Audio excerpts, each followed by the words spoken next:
right, everybody. We have got such a packed show today that we're actually going to split it up a little bit. We're going to do a little bit of football, a little bit of baseball, and then go back to football. Should be an interesting show. We got a couple of really nice topics to do here. Of course, we're going to do our five flaming 5 and 5, and we're going to see if Cheese can get all 5 of those questions right. And then, of course, we got to talk about the combine at least a little bit. So, combine, a little bit of college, a lot of baseball, and then some NFL split up a little bit. So, I hope you guys are all looking forward to the show. As we are all doing this as well, I've got to go over here real fast, and as I let Cheese talk to you guys, I got to see if this thing is streaming on our actual X account. Cheese, looks like it is. Is it? I just pulled it up. It looks like it is. I hope it is. Hope it's actually working. But I'll ask you this, Cheese. Yes. How have you been, buddy? I have been very good. Very chill. I'm reposting the poll question. Okay. As well. So what is that poll question? Go ahead and tell us that. Okay, so your poll question is, let's see. I got to get back to it. I'm sorry. I put you on the spot. So we're going to rank the top 10 third basemen in our lights out list at the end of the show. And you asked which is the most important quality and listed 4. You listed defense, power, contact, or versatility. So you can go on All Gloves Off SM. That's Mike's account, or go to mine, Football Cheese, on X, and vote in that poll. And I had a poll that I did. Did you see that as well a couple days ago? I did not, buddy. Talk to us about that. What did you do? So there was just a lot of debate about Caleb Williams. There's been a ton. I'm reposting that as well. So basically, I looked at all 32 teams and thought, which ones would even have a possibility to trade for Caleb Williams? Even a possibility. And I said maybe 12 if I was reaching. So I did 4 options. How many teams would trade multiple first-round picks for Caleb Williams if the Bears decided to shop him? So you can do 9 to 12, 6 to 8, 3 to 5, or D, as we say, the 4th option, only the Jets and Browns. Interesting. And I have to put this out there. I know you don't know I'm going to do this, but I tell you what, you, sir.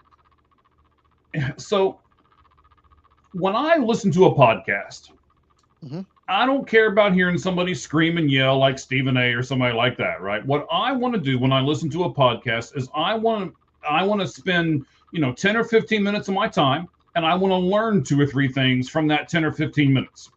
And if I can do that consistently on someone's podcast, then I will continue to listen to it.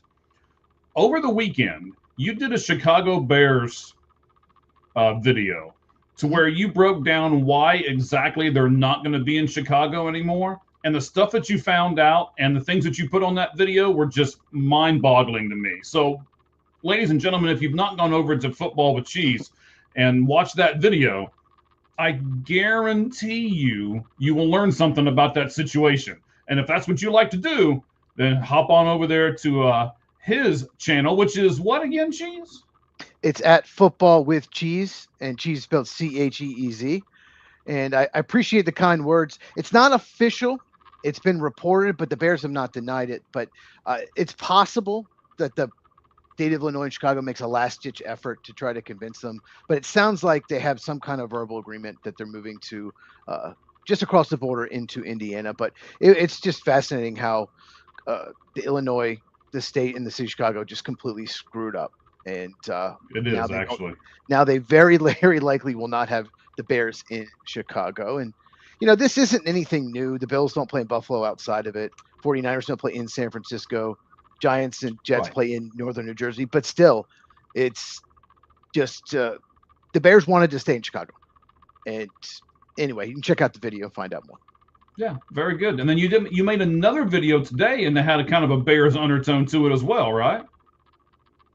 Well, no, the video today was about the Green Bay Packers and the tickets. Were you able to catch that one? I did not, actually. I haven't seen that one. We're going to talk about it today in the topics. I just go more in depth. Fantastic. Yeah. But didn't you also do one about the Bears and trading Caleb Williams? Didn't that come out today too? No, I just did a poll. Oh, They're okay. not trading. No, yesterday I did a combine video, just breaking down what the combine is, what happens at it, and then talked about some of the important drills. So I did that on my channel. But today's video was all about how Green Bay Packers are actually taking away season tickets from people reselling them to the opposing team's fans, and how. And we're going to talk about that later. You said, right? Yes, we're going to talk about that later in the show. And all right. Yeah. So that's actually good. You probably didn't watch the video because yeah. Because I want to get your take on it without you seeing my take. So I'm really happy. That's fantastic. Make sure you watch it tomorrow. Yeah. All right. Well, we'll do it tomorrow. All right. Sounds good. So we got a bunch of people commenting already here. Let's get to a few of these before we jump into the show.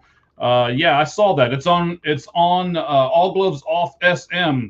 It's back to back. Ellie and Gino today went back to back for the Reds. They finally won a Cactus League game. Game 3. They finally won one. So I've already put a couple of those up there. Let's see here. San Jose 49ers. Yes. Okay. You know, they don't play in San Francisco. Got that. Good job, Roger. Roger will be out with me here in just a little bit. He is coming out, I believe, later. No, it'll be next week. Next week, he's coming out here to Arizona with me. So you never know. Maybe we'll do something a little different. And, of course, Ramen, as always.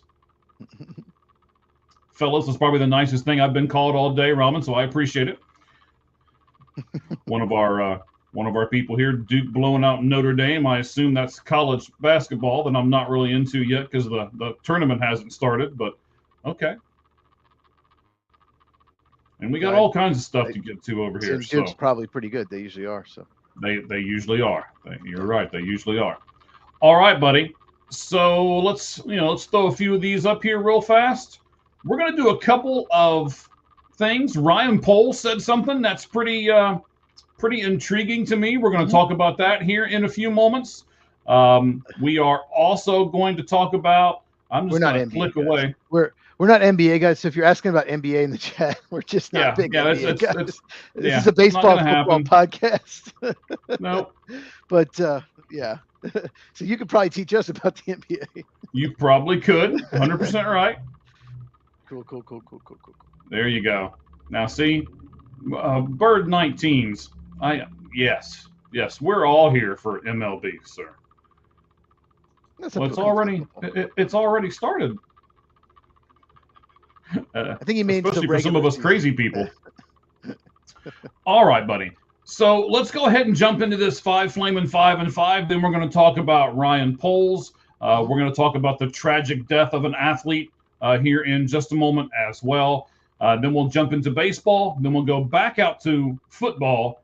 And then at the very end, I can't wait for this. We're going to do our top 10 third baseman today. That should be interesting. I'm going to tell you right now, I had to put one in there just because I really like him. And I had to drop one down because I don't like the guy. So I let my own bias get in the way of this countdown for a change. I usually don't do that, but I did. Wow. So I think our lists are going to be really different. Maybe the same 10 or close to it, but very different order.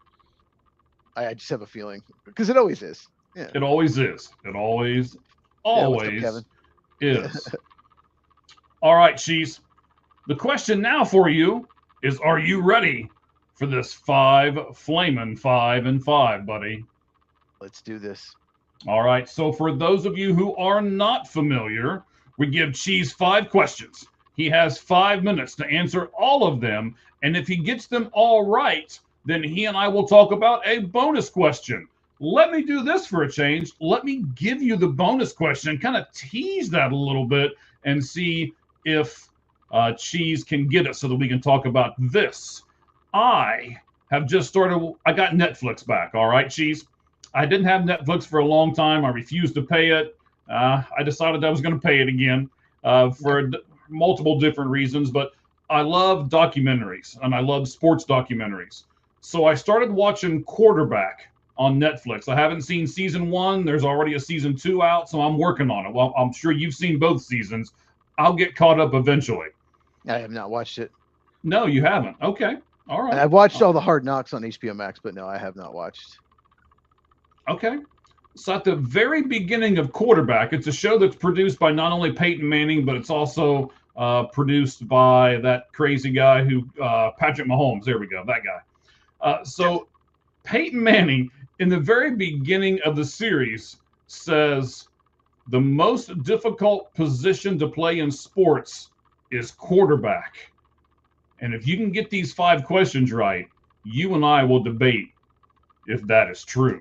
Okay. So here we go, buddy. The 5 Flamin' 5 and 5. The 5-minute countdown will start when I'm done reading the first question. And here it is. Should an athlete who is already being paid millions of dollars to play baseball also be paid more to represent his country in the WBC? No, no. He should be with his team in spring training. The WBC, I don't know. Do they even pay the players or just voluntary? I mean, they don't pay Olympic people. So every right to do that, but I don't think they should be paid at all. I don't watch it. I'm not a fan of it. Personally, your team is a World Series contender. You need to be with your team the entire spring training. That's what I believe, and I would not be part of the WBC if I was a player. But no, I don't think so. All right, I wanted to get you to. It seems like if I start the music while you're talking, it messes everything up. So yeah. All right. So, secondly, sir, Texas A&M has the most invites to the combine. The NFL combine is taking place this week with 13. Does that say that they are better than all of the other college football programs? No. And I don't even think they're going to have the most players drafted. I did see that. They just have a lot of possible draftable players. Let's put it this way. They invite about 300 and some people. 250 some get drafted. And I think they have 4 or 5 questionable guys if they're drafted or not. They might have some 7th round picks, undrafted free agents, but no, they don't even have the most talent of anyone in this NFL draft. So they just happen to have a lot of guys that could be drafted. Okay. I see we have more comments. We'll get to them as soon as the 5 Flamin' 5 and 5 is done. Cheese, the third question out of 5. Broncos head coach Sean Payton said that his new OC, Davis Webb, will be able to call the plays this season. Does that surprise you like it does me? Yeah, it does. Sean Payton seems so OCD, so like control freak. He wants to control, like he just seems that way. I agree. It does surprise me, but it tells me one thing. He really believes in Davis Webb. When he didn't get the Raiders head coaching job, all these teams wanted him as offensive coordinator, and he didn't go anywhere. And I wonder if Davis Webb said, I'll stay as offensive coordinator because he was the quarterback coach, if you didn't know. But I won't play calling duties, because, that's really what a lot of offensive coordinators do. Most of them are the ones who call the plays. And he must really believe in Davis Webb. He's only like 30 years old. So, I think he trusts him, and I think it's just really good for Davis Webb's career. But, yeah, absolutely surprised me. Yeah, I think it's going to be an interesting dynamic as the season unfolds.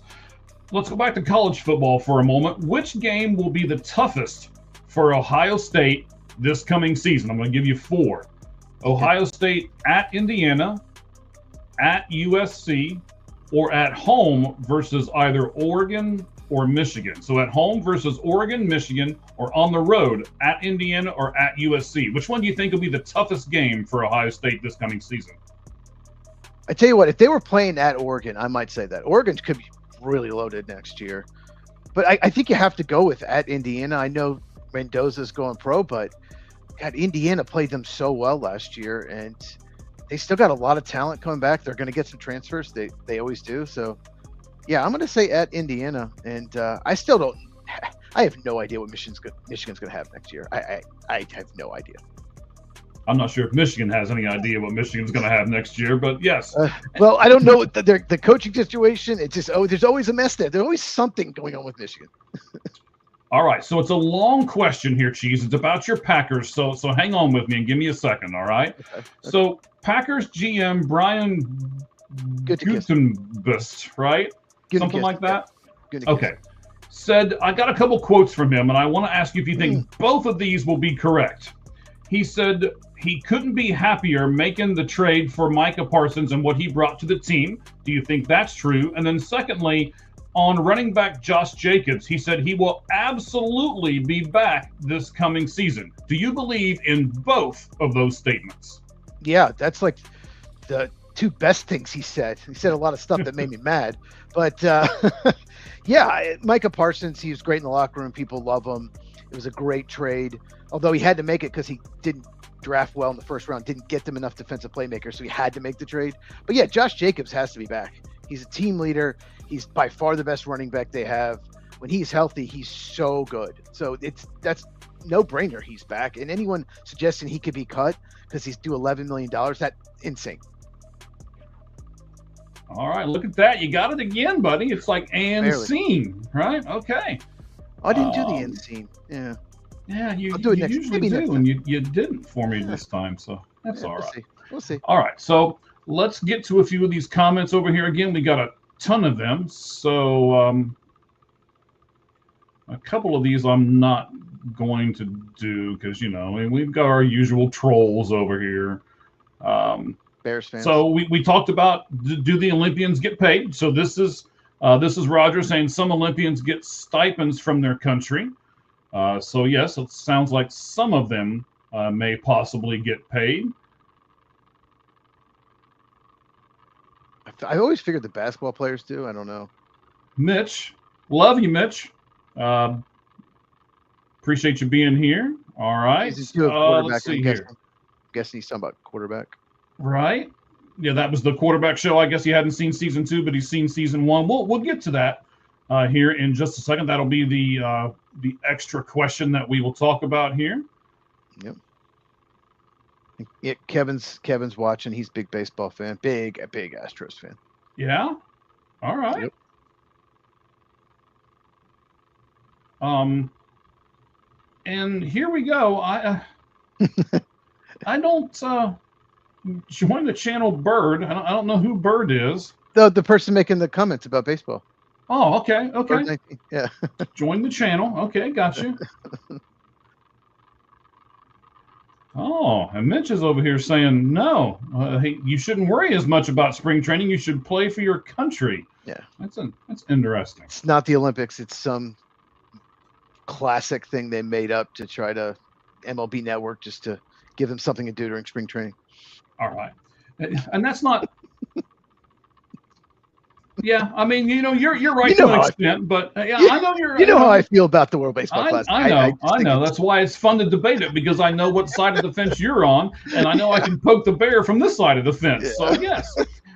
But I wanted to get rid of all of those comments, sir, because I want to talk about a very tragic thing before we get too far into this podcast here. Rondale Moore, fantastic receiver. He played for the Cardinals. Last year of his career, he was with the Minnesota Vikings. He passed away over the weekend. Mm-hmm. It looks like, and I don't want to say definitive, but there's it's some kind of gunshot wound, whether it was accidental or on purpose. We don't really know yet. But if it was a suicidal thing, that's the second NFL player to do that here in just the last few weeks. Well, it was like August or September when Marshawn Neal of the Cowboys did it. Was it that long ago? Okay, I honestly, I thought it was. Maybe it's just because it's still in my brain and it's that. Second one in about 6 months. Okay, so the second one in about 6 months. All right. Yeah. Very tragic. Both young players too. Both like 24. Like Rondale Moore was like 25. Nealon was 24. It's crazy. I don't know. That's just never been a thing for me. Like no matter how bad my life would be, I would never think about taking my own life because the devastation it would cause to the rest of the family. And, I've got at least one or two people who care about me a little bit. So I wouldn't want to do that Hopefully to them. More. Hopefully more. I don't know. Depends on who you're asking. I don't know. Yeah. What do you think it says about the NFL though? And is the NFL going to have to react to this and do something about this? I just don't know what was going through Marshawn Nealon ran from police and then killed himself. There was it's a mental health issue, both of them. I think the NFL needs to look into these players more. A lot of them just, Marshawn Nealon was in his second year. I think Rondale Moore was in his fourth or fifth, but they need to do more to make sure these guys are okay. Maybe everyone meets with some kind of sports psychiatrist before the season. Anything's confidential, anything going on with you. Some people just don't handle just getting millions all of a sudden, boom, overnight. Now they have NIL, it's different, but just the pressure, Rondale Moore, just, I don't know if this has anything to do with it, but he was a second-round pick. He was a really good college football player at Purdue, like really good. Like I love watching him, and you thought he'd be better than he ended up being. I mean, still, he's only in his like fourth or fifth year, but he never lived up to the second-round pick, the selection he was taken. So I don't know if that had anything to do with it, but they just, the NFL and these teams maybe need to do some more and say, look, anybody going through anything, something not going right in your life, call this number. If we have a sports psychologist on call, psychologist, whatever, whenever you need it. Just maybe each team should have one, like a permanent one. I think that would help, but it's just such a shame. I can't imagine this family. Right. So, most everybody that watches this channel probably knows by this point that I'm a first responder as well. And then, that's one of those things that, it takes a toll on you mentally as far as that part goes. And then we have programs that you can get into. But the problem that, from that standpoint, Cheese, that I know of, is that you can't force anyone to get into a mental health program like that. They have to be willing to do it. Should there be anything to where, if there's some flags or something like that that go up, that not just NFL, but, any other places like that, should they be able to force someone into a mental health? Should they, if you're exhibiting these different signs, then we're going to put you, over here in this program or something like that? Or do you still think it's got to be something that the person has to be willing and wanting to do? That's a trick question. That's not trick. It's a tough question because it is. It just depends on the situation. But I'll say this, like mental health people that were people in mental health facilities has decreased like exponentially. I think I have a text on my phone a friend sent me. Just like hardly anyone compared to they used to is in mental health facilities anymore. And that's probably, here it is. Like in 1955, let's see. People in mental health or asylum or mental health asylum, 560,000. This last year, 35,000. Now, some of them probably shouldn't have been, but still, like all of a sudden, we're just maybe not taking care. More people, we need to make sure they're getting the help they need. That's a really significant decrease. So, I don't know. I think it depends on the situation, but I just hope if they need to talk to all the players. Here's a psychologist. And also, if you see a teammate going through something, they tell you, tell somebody, tell the coach, tell someone, because just in case, because this could happen. Yeah, maybe he's mad at you for a few weeks, but at least you don't have a Marshawn Nealon or Rondale Moore. Right. And that's, of course, what we're going to talk about here for a couple seconds more. The other thing is, I think a lot of people, and especially athletes, right? I'm a big, strong athlete. I can take on any problem. I can, so I believe this mental health thing is looked at as them showing signs of weakness. And I hope people don't do that and don't look at it that way. But I think people do. Cheese, is there anything you think we can do as a country, as just, being friends to someone, so that we can say something that convinces them, hey, this is not a sign of weakness. If you're having, some kind of mental health problems, you need to get this checked out. We're not going to make fun of you. But I really think it's a sign of weakness, and people don't want to show that, especially athletes. Right. Like I said, just give every player the number for a sports psychologist. Maybe have one or two on the staff, and someone's on call 24/7. I'll call this number, and it can be completely confidential. And I think if something's more confidential, I think that more likely they'd reach out. Okay. So your teammates don't have to know that you have it, and you can tell them if correct. Yeah, it could be confidential like that. It certainly is. There's plenty of organizations out there that do that, and they keep that confidentiality. There's a couple that we have with the first responder group that I'm with and everything else. So I want to end it with this. If you guys need anything out there and you have nowhere else to turn, please go to follow me, go to our Twitter handle. And this is not something that I'm trying to do so it's like, oh, we get more followers and all. No, I'm dead serious here, right? That's not what this is about. If you need help and you don't think you can turn to anyone else, let me know. Simply direct message me there and I can get you. I won't help you because that's not what I do, but I will get you to the help that you need so that hopefully everything can be straightened out for you. As you said a few moments ago, we really want to reach out to those families and I'll even say it. Maybe it's not going to be a popular thing, but I'll say it. We'll pray for those families and hope for the best. And when a tragedy like this happens, hopefully something positive will come out of it. Yeah, I hope so. But hopefully we won't have any more incidents like this in the NFL. But I think the teams have responded. The NFL is in general, but also the teams need to make sure to take care of their players. Yes. All right, sir. Let's. It's very important, and I wanted to talk about it in the beginning, but I don't want to focus on it. So let's not. Let's do something else here for a moment. Ryan Poles. Mm-hmm. Talk to me real quick and tell me. He is the Chicago Bears GM, correct? He's the general manager of the Bears. Been there, I think, since 2021. Yes. Okay. He has a quote from the weekend. Let's talk about this for a second. He said, it was today, actually. Oh, was it today? Today, a lot of the coaches and general managers, they did press conferences. It's a media day at the Combine before the workouts. And so they asked him questions. And I'll just give you a background. Ian Cunningham, Sure. His assistant general manager, former offensive lineman at Virginia, he was hired as the new Atlanta general manager. And so, and he is black. Ian Cunningham is.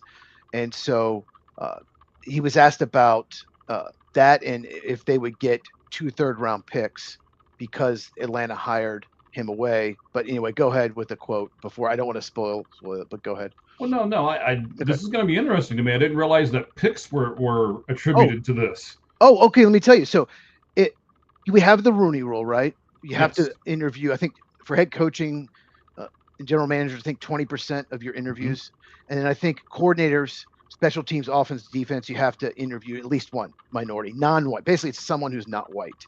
And that's the rule. Now, the NFL, in my opinion, it doesn't work. It doesn't change. It hasn't changed anything. So instead of just getting rid of it, they decided to we're going to bribe you. Okay. If you hire an assistant coach as the head coach from another team, if you hire their coordinator or quarterback coach, whatever, to be their head coach and they're a minority, you get a 3rd-round pick at the end, compensatory pick, each of the next 2 years. Same thing with front office. If you hire someone who's in your front office who's non-white to be in your team, that team that had originally had that person, so this would be the Bears, would get 3rd-round pick each of the next 2 years. So basically bribing teams to hire head coaches and general managers that are not white. I did not realize that it was associated with picks.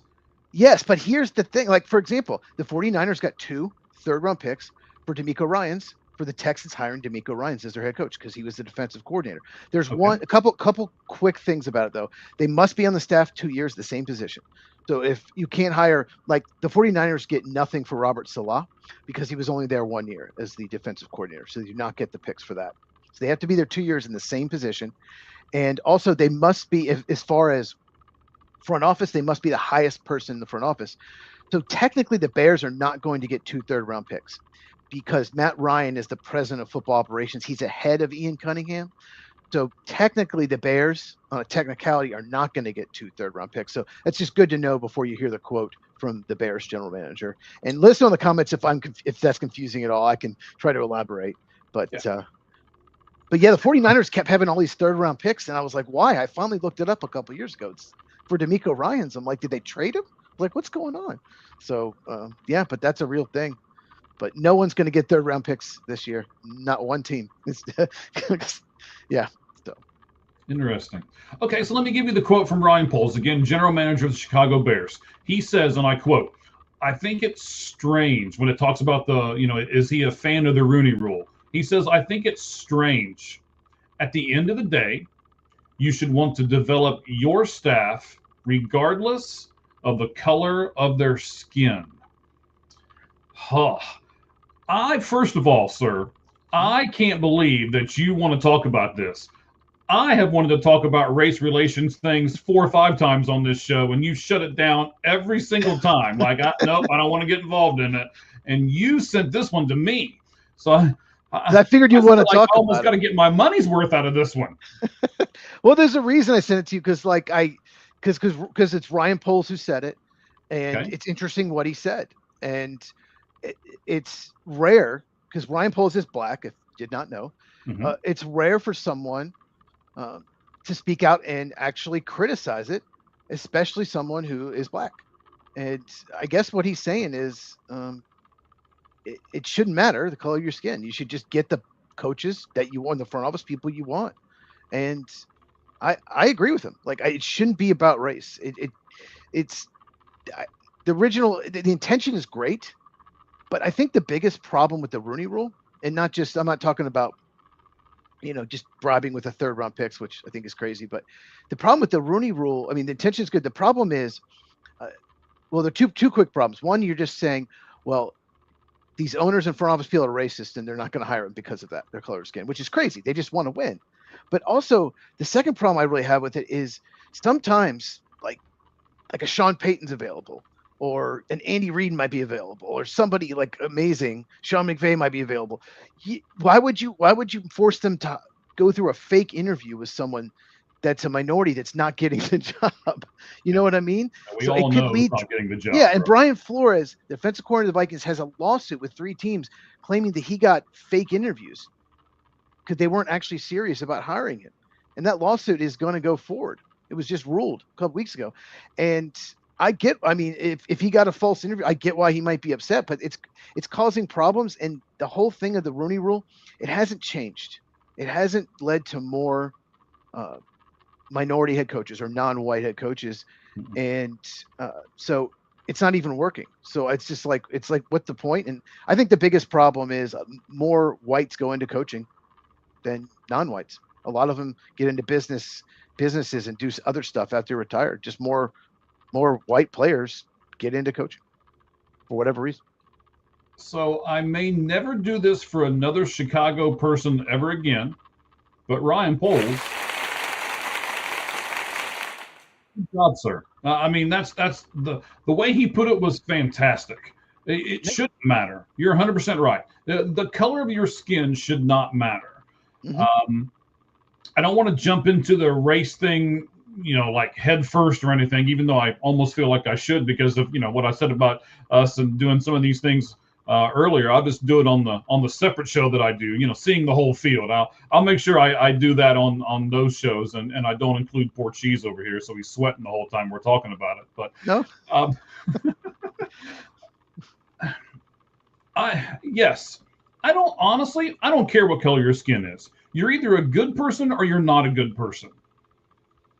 It's really that simple to me. Or you're the right coach for that job, or they're not the right coach for the job. Right. It shouldn't matter of your skin color or where you came from or anything like that. We're all trying to get ahead in life. We're all just trying to be the most qualified person for that particular spot. And if the organization thinks that a white person is, then great, hire them. If they think the black person is, then great, hire them. If they think some other minority group is the best one for that, then there should be, that should play a role in whether they hire them or not. The Titans did not hire Robert Saleh because he's Lebanese. Okay, they didn't. They hired him because they thought he was the best coach for the job, and I thought it was a good hire. So Ryan Poles said what a lot of people would not have the cojones to say. And he's getting criticism for it. And, I respect him for saying it. And, I've wanted someone like that to say it. That's why I sent it to you. It was to say something like this. It is a flawed rule. It has great intentions, but it's a flawed rule. And bribing teams with 3rd round picks, which are very valuable, the draft picks are very valuable, to hire coordinators and front office people that are non-white. I think it's just, they've just gone too far. they're trying to get more minorities in coaching and higher end spots, and all the stuff they tried, it stayed exactly the same. It has not changed. Yeah, Robert Saleh was the only minority person that was hired this cycle. And we talked about that a few weeks ago. And Ian Cunningham was the only non-white to get a front office job, like a high-end front office. I think there's only 4 of the 4. Mm-hmm. So, and the Bears aren't even going to get 2 third-round picks out of it because of technicality. Wow. So Brian Poles is like, what are we doing then? Like, I think that's one of the reasons he said what he said. So do you think the Bears are going to get any backlash for this from different communities? Oh, I'm sure Stephen A. and Ryan Clark are just losing it on him. Yeah. Yeah, of course he is. But, I respect him for saying it. Like I said, he's going to get a lot of backlash, but it's what he believes, and he probably get tired of answering questions about it. Mm-hmm. Yeah, I'm sure he does. So yeah, I'm with you. I appreciate the fact that somebody said something. I would thank him actually for saying that. That's I think that takes some guts, and I like people to have guts. I like people who will say what they think, even if it's not the most popular opinion in the world. So. And the mainstream media will probably attack him. I haven't looked at anything because I don't follow the mainstream media. But I'm sure they'll attack him. They attack anyone that doesn't agree with everything that they agree with. They virtue signal. They just you have to agree with this, and whatever the current thing, you have to agree with it, or you're a bad person. Let's attack them. That's just what they do. So yeah, unfortunately, you're right. That's the way it goes here. So now, before we jump into MLB, I almost forgot to do the extra question from the 5 Flamin' 5 and 5. Again, I'll set this up. Yeah. I just got Netflix back. I've started watching the show Quarterback. I'm in season 1. I know there's 2 seasons, so a lot of people out there have probably seen both of them.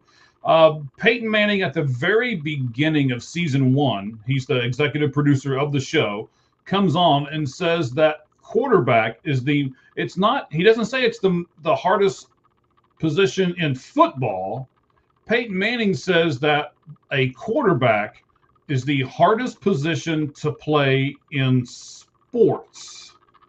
Would you agree with?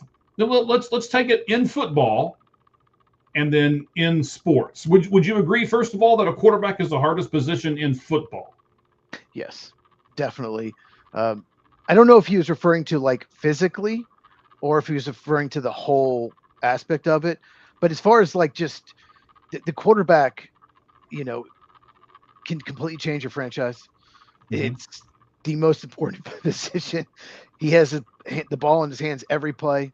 If you have an elite quarterback, your football team's going to be really good, even if you have some flaws. I mean, Joe Burrow took a Bengals team to the Super Bowl, playing amazing. You can do that, and people are trying to hit you on every play. They're coming after you. And the mental told you that the things you have to do pre-snap, film study, you have to process information quickly. You have to go through your reads. You have to be accurate. There's so many things to do. And if you lose, if you're Josh Allen and the rest of your team sucks around you and you still play great and lose, they will criticize you. He can't win in the playoffs. It's all his fault. So there's a point in the show where they say, okay, so I'm the quarterback, and the first thing I do, they ask each one of them, it is Burrow, it is Goff, and it is Kirk Cousins. That's the 3 guys that they focus on season 1. And they ask him, what's the first thing you do when you come up to the line? And he's like, well, all 3 of them in separate parts say, well, the first thing I do is peek over at the clock and see how much time I've got. And then they're like, then from there, it's a bunch of different stuff. Like, they'll say, I'm looking for a 2 safety, or I'm looking to see if somebody's going to, are they crashing on me? Are they, should I run here? Should I audibilize here? And it's, then they start explaining that usually in the huddle, they call like 3 different plays. And if he says kill, kill, kill, or alert, alert, alert, they can get out of that play. And, they go through a lot of this scenario thing. Yeah, when they tap their helmet and everything. Tap their head if it's like a noisy road game. Tap your helmet. Yeah. Yeah. So that's where they base this off of, saying that it's the hardest thing to play in sports. Okay, I'll agree with you. It's the hardest position in football. I'm not sure if it's the hardest thing in sports. I remember a guy named Pete Rose saying the hardest thing to do in sports is to hit a round ball with a round bat. I don't know. Will you also say that it's the hardest position in sports. Yes, I will. I mean, Pete Rose never had trouble hitting the ball. He certainly didn't hit 4,000 some hits. Of all the people to say that, it's like he didn't have much trouble there. I do think it's the hardest position in sports. It's like I said, the ball's in your hand every single time. Even like, okay, starting pitcher, you have a lot on your plate when you start, but you only do it once every 5 times. You know, so I when you sent me this, I was trying to think like what. I can't think of a single sport where it's more important other than individual sports, obviously, but like team sports, the 4 major sports, yeah, it's the most important. Maybe hockey goalie would be second, but yeah. I don't know. I think I'm going to put the catcher behind the plate. I mean, much like the quarterback, he's involved in every play. He's got to do the signals to everybody. He's got to do defensive stuff. He has to look over in the dugout to find out what they want to do. Do they want to walk this guy? Do they, all that kind of thing. He's worried about the runner on first going to second. He's worried about the runner on second going to third. There are lots of different things out there. I agree with you that I wouldn't put pitcher over top of it because he only plays every 5th day. Yes. But they also, the schedule for the NFL is playing once a week, and the schedule for Major League Baseball and a lot of other sports is a lot more than once a week. So I would also have to take that in consideration too. That just means every game is more important for the NFL. And the catchers, I'll say this: even catchers don't play every day. So I think in a baseball game, the most important player is the starting pitcher in each individual game. Would you agree with that? I think that because they have a lot. If they don't pitch well, it could completely cost them the game if they don't have it. Sure. Wow.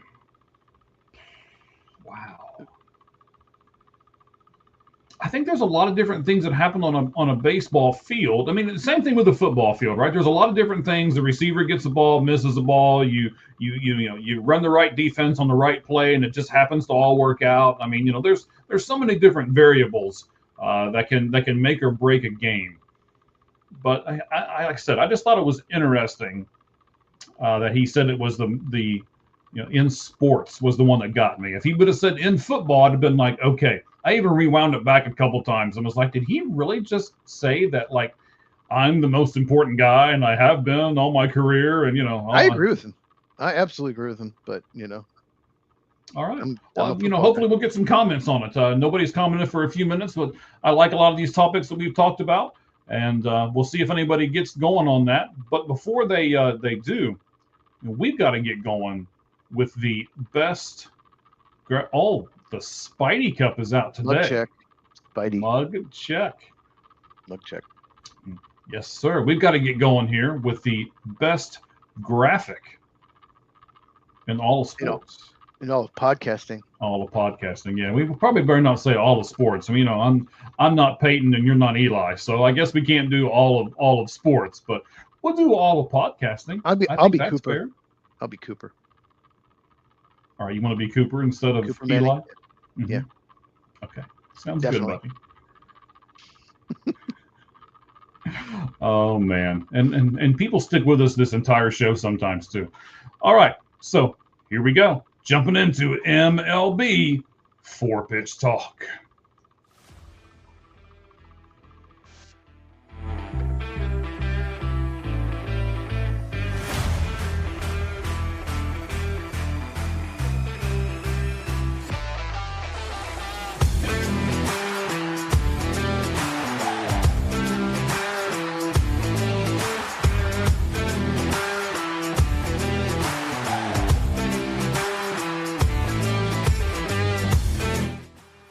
All right, buddy. So we're going to talk about a lot of different things today in our MLB 4-pitch talk.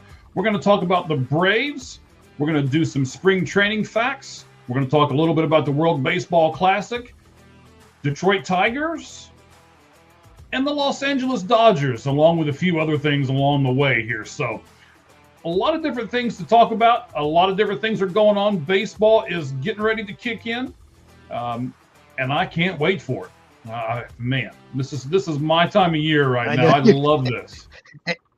And you better enjoy it because we'll be talking about only NFL draft stuff this time next year because there won't be a baseball season. Yes.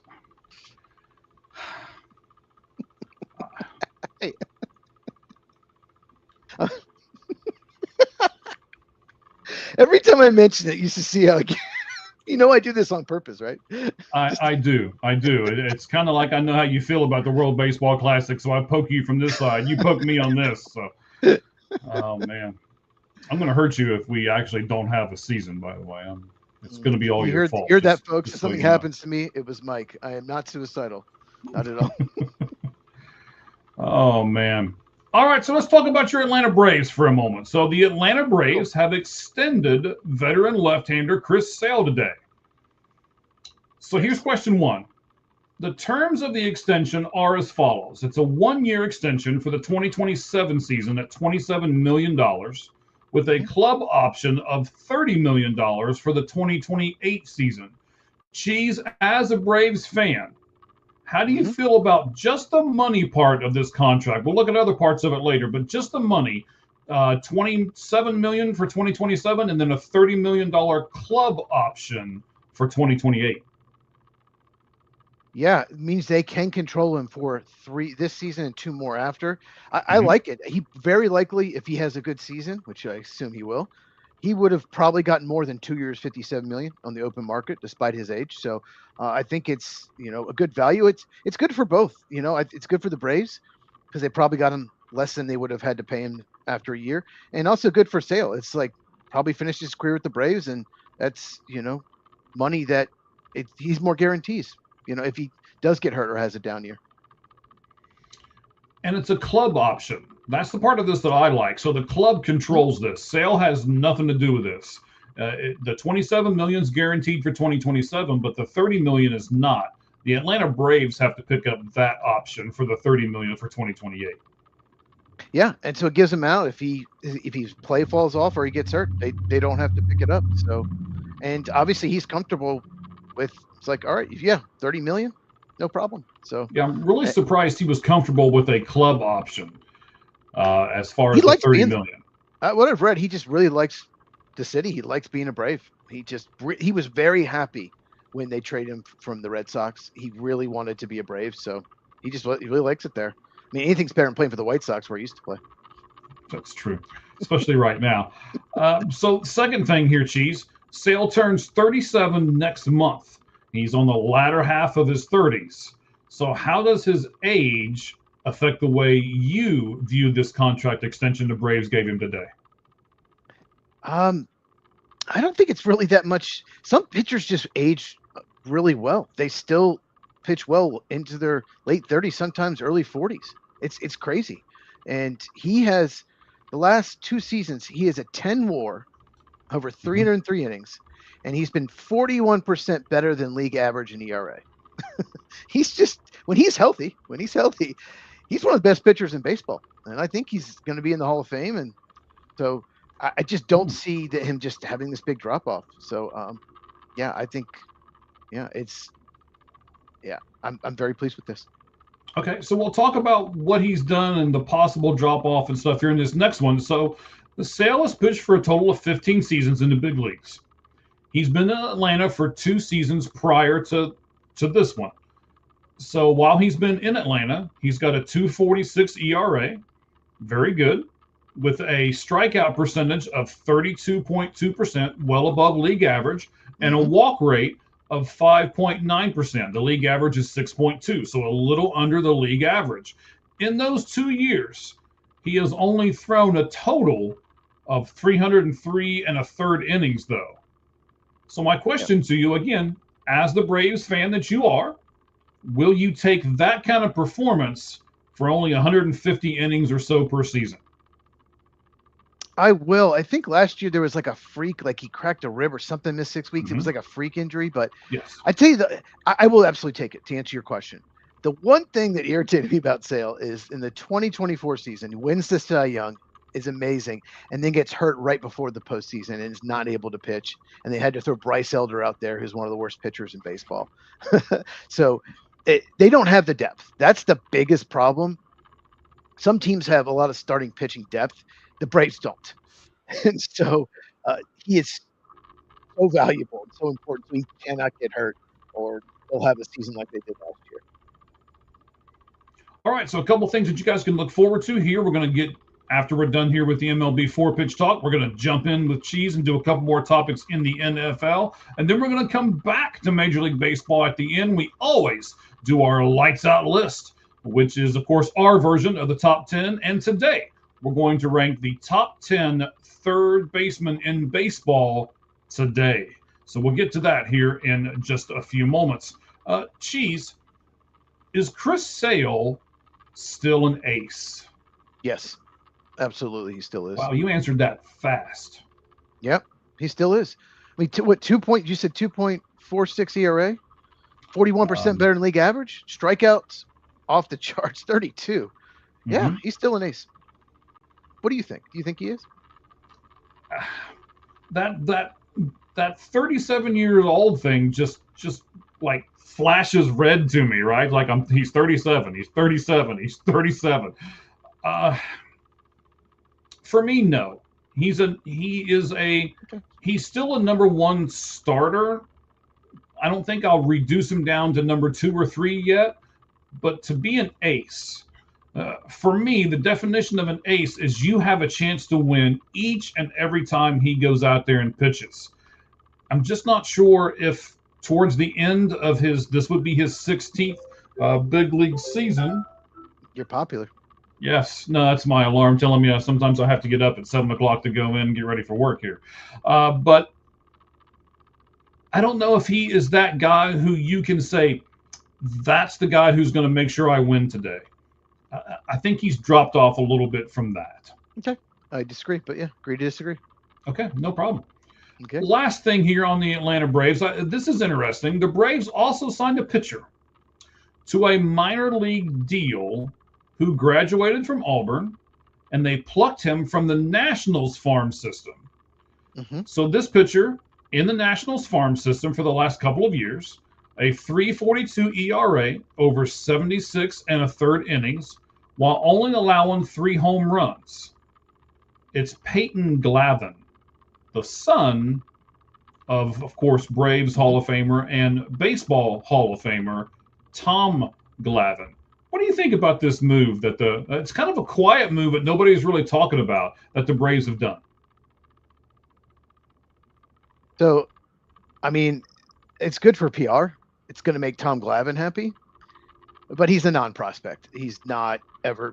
I mean, I guess everybody in the minors has a shot, but he doesn't have a big strikeout rate. He wasn't even very good at Auburn. This is kind of like, yeah, the Nationals did draft him very late in the draft, I think. But this is just one of those, we have a spot, so let's just sign Peyton Glavine. And you know, it's a great story, but he very likely won't even ever end up in AAA or anything like that. He's just, like I said, he just doesn't have major league caliber stuff, but pretty cool. He's a lefty like his dad, but I think it's just a good PR move. But if it's a good PR move, nobody's really talking about it. Did you know it before I sent this to you? Yes. Oh, did you? I did. Well, maybe, Yeah. Oh, yeah. Maybe this is more popular than I thought it was. Well, I mean, I follow my favorite teams. I follow all the transactions, all the moves. I get that. So yeah, I did see this, of course, and Tom Glavine's got to be ecstatic, obviously. Now he can go to the when you go see the Braves, I don't know if he's going to be on Rome. I'm guessing he'll play for the Rome team, the Rome Emperors. Probably. Probably.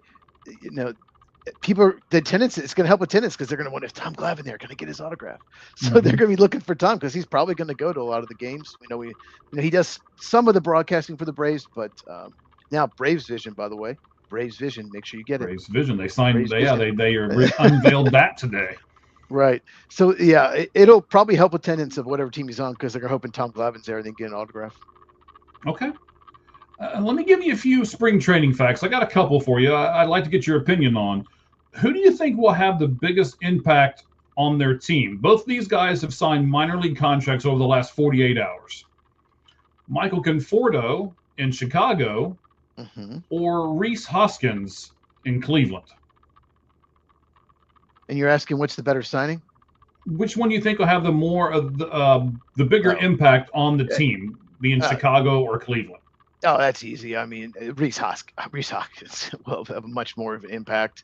I don't even think Conforto will even make the team. It's a minor league deal. The Cubs just really need another bench outfielder. And I don't think they're sold that Matt Shaw can necessarily play out there. So they really just outfield depth is a worry. They signed Chas McCormick, who hasn't been good for 2 years, former Astro. Mm-hmm. Dylan Carlson, former top prospect of the Cardinals, hasn't been good for 2 or 3 years. Mm-hmm. Yeah, they're trying to find someone and then now we have Michael Conforto. They're trying to just hope one of them has amazing spring and can be that fourth outfielder. So it's just, but no, Rhys Hoskins, I think he can still play. I was a little surprised that he waited till this long. But yeah, I absolutely think Rhys Hoskins will have much more of an impact. Yeah, I mean, I think your Cubs they just keep throwing stuff against the wall and seeing what will stick, right? Just hoping to find another outfielder. They traded Owen Casey in the Edward Roberti of the Miami, and he would have been that outfielder type. So they're just trying to find more outfield help. They just don't have that depth, minus Kevin Alcantara, who is top 100 prospect, but really struggles with sliders, and he's right-handed. They want a left-hander like Conforto, a left-handed backup outfielder. Yeah, but if he gets selected to the major league roster, he gets over $2 million. So correct. I think that's another thing that'll work against him because he is a Scott Boras client, and they're all greedy. So hey, no lie detected. Right. Yeah. Okay, so the second thing here, you talked about it earlier when you said that the Braves 1 through 4, pretty good, but I'm not sure who their fifth guy is going to be. Yet there are still 3 quality starters on the market that nobody's signed yet. Lucas Giolito's out there, Zach Littell's out there, and Tyler Anderson's out there. Now, I would say I listed them in the right order. I would say Lucas is the best, and then Zach, and then Tyler. But why aren't these guys being signed by somebody? That's a great question. The only possibility I can think of is they're looking either for a multi-year deal or they're just want way more than teams. Most teams are set. They want way more than teams are willing to pay. Some teams are up against the luxury tax. I am a little surprised that the Braves have not signed one of these guys. I definitely am surprised. Zach Littell, if you have a pitcher-friendly ballpark, I would sign him. He's a pitch to contact guy, but when he's pitched in pitchers' ballparks, he's been very effective. When I can't believe the Giants haven't signed him. Yeah, he had a really good year for the Giants earlier in his career, and when he's pitched in ballparks that are more hitter friendly, he's struggled. But he's not going to strike out many, but he's going to pitch to contact. He's going to give you innings. Yeah, the Braves, they don't have the most pitcher friendly, but not the most hitter. I think it's kind of in the middle. I think he'd be a good fit there. Lucas Giolito, like you said, that is a little surprising, but I think it's probably more about money or they want a 2-year deal. And at this point, why would teams do that when they're pretty much set their rotations? So, well, I think those 3 guys and their agent are probably waiting on some team to have some 1 or 2 get injured, and then they're going to be like, "Hey, here's my client right here," right? So Zach Littell that's almost got to be the play right now. Yeah, Zach Littell, the 3 of them surprised me the most, just because he doesn't get big strikeout numbers. I don't think he command as much money. So just really surprised. Maybe he's just waiting for the right fit. Could be. Maybe he doesn't want to play on one of the coasts, or he wants to play somewhere specific or something like that. So, well, I can see that. If the Rockies offer him, he's not going there. He doesn't want to play there. No, he's not. Well, I mean, he did pretty good even for Cincinnati last year in Great American Ballpark, one of the smallest ballparks in Major League Baseball. So he was better in Tampa. He was. Well, of course. Yes, of course. But Tampa, like you said, I just pulled him up. He had a 2.92 ERA in 2021 in San Francisco, more of a pitcher's ballpark. Yeah, Minnesota in 2019, 2.68 ERA. So if he's in more pitcher friendly, then he will be effective. And if he goes to somewhere like Boston, he's not going to be as effective. So yeah. Let's talk about a specific pitcher here, Tarik Skubal. He is going to pitch 1 game in the World Baseball Classic. He announced that a couple of days ago. Yep. He is, and from what he said, Mark DeRosa has known this the entire time. So has everybody else associated with the World Baseball Classic. He didn't hide this from them. He just didn't make this public until a couple of days ago. So he is only going to pitch in the game against Great Britain. He said even if Team USA makes it to the finals, that he won't pitch another game.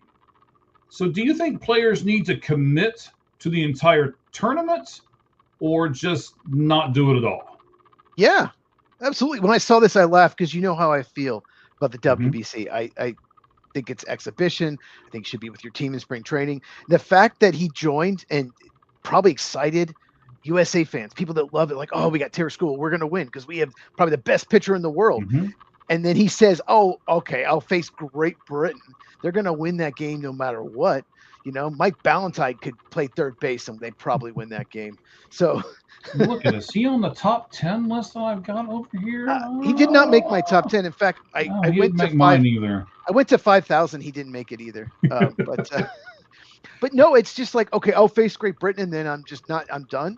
Obviously, he's going to be free agent of the year. He wants to watch his innings. But yeah, then don't do it.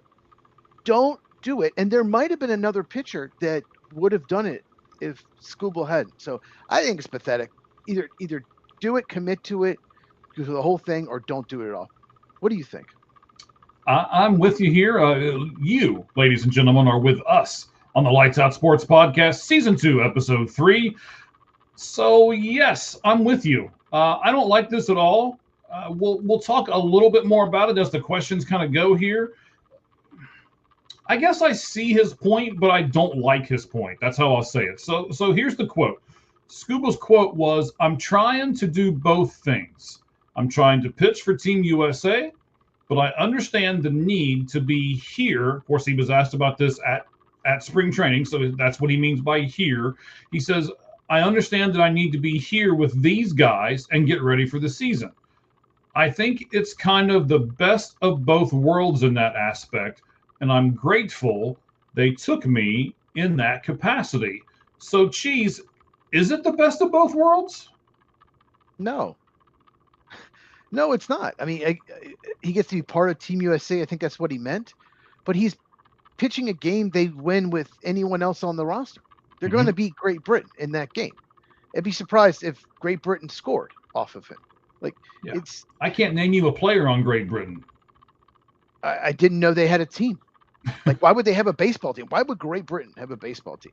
You know, a cricket team, fine, but no, I don't think it's the best of both worlds. I think it's just going to piss people off. I think it's going to piss everybody off. It's going to piss off Tiger fans. Well, if you're only doing Great Britain, why aren't you in spring training? It's going to piss off people, USA fans for the WBC, because they want to see him pitch. If they make it to the finals against like Japan or Dominican Republic, and whoever pitches is just pitches bad that day, whoever the other pitcher is, and it's like, we could have had Skubal. They lose 6-5. They're going to be really pissed at him. I agree with that. I think that's what's going to happen probably before this whole thing's said and done. They'll get to the finals, they'll lose in the finals, and I don't know if they have to hold his spot. Like, if they can't bring anybody in after him, I would assume they have to hold his spot. Probably they take him out. I'm assuming they get an extra roster exemption. I'm assuming. I don't know. I guess I should have looked that up a little bit, but I just don't like it. It's not the best of both worlds. I think it's the worst of both worlds, to be quite honest with you. And I don't like, we'll talk about this in a minute, but I don't like the precedents that it might send. Here's a question for you. If he's only going to pitch in the one game, and he announces that ahead of time, should he still receive a medal if they qualify? I mean, technically he's part of the team, so I guess he should. I mean, you can't say, "Oh, wait, you only played this game. You only helped us win that one game earlier, so you can't." So I guess, yeah, if he's part of the team, he should get one. What do you think? I don't like it. I don't. It's like you've already said. They're more than likely going to beat Great Britain no matter who's pitching, right? You're going to have a good pitcher out there, whether it's Skubal or anybody else. And I'm really surprised they're pitching him against Great Britain. I thought maybe they'd pitch him against a team that's a little bit better. He said it like, "I'm going to pitch against Great Britain and we're going to win and that's going to be great. And then I'm going to go back with my teammates."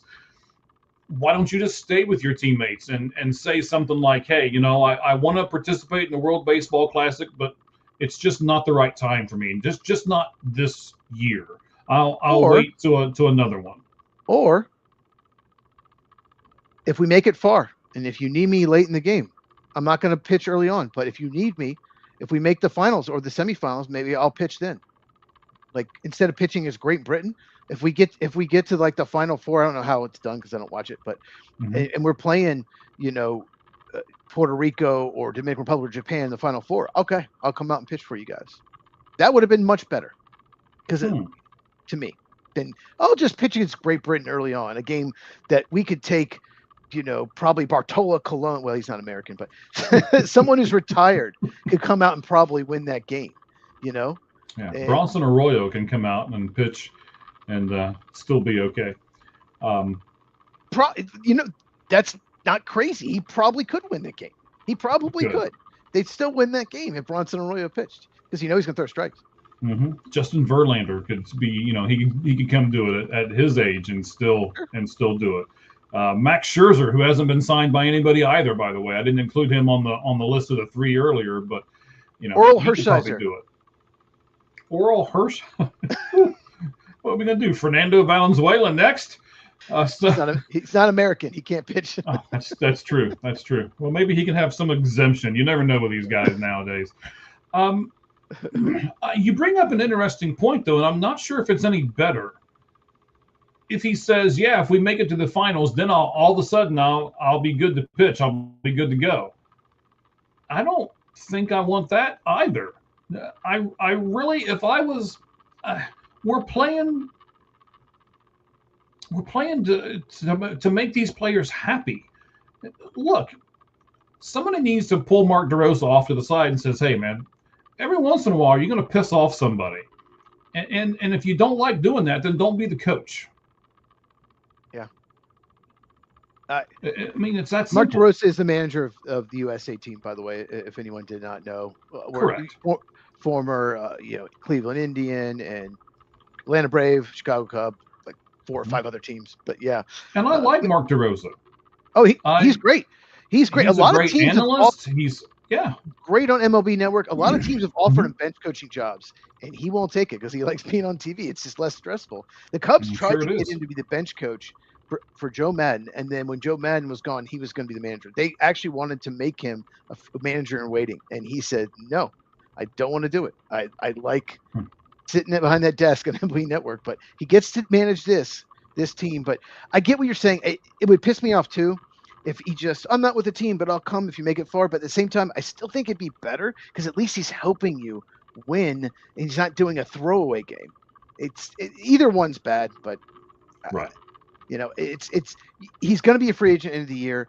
It's his one chance to really get a monster contract. Obviously, he's made more money than he ever needed, but still, if you probably should. And his agent Scott Boras, got to mention that.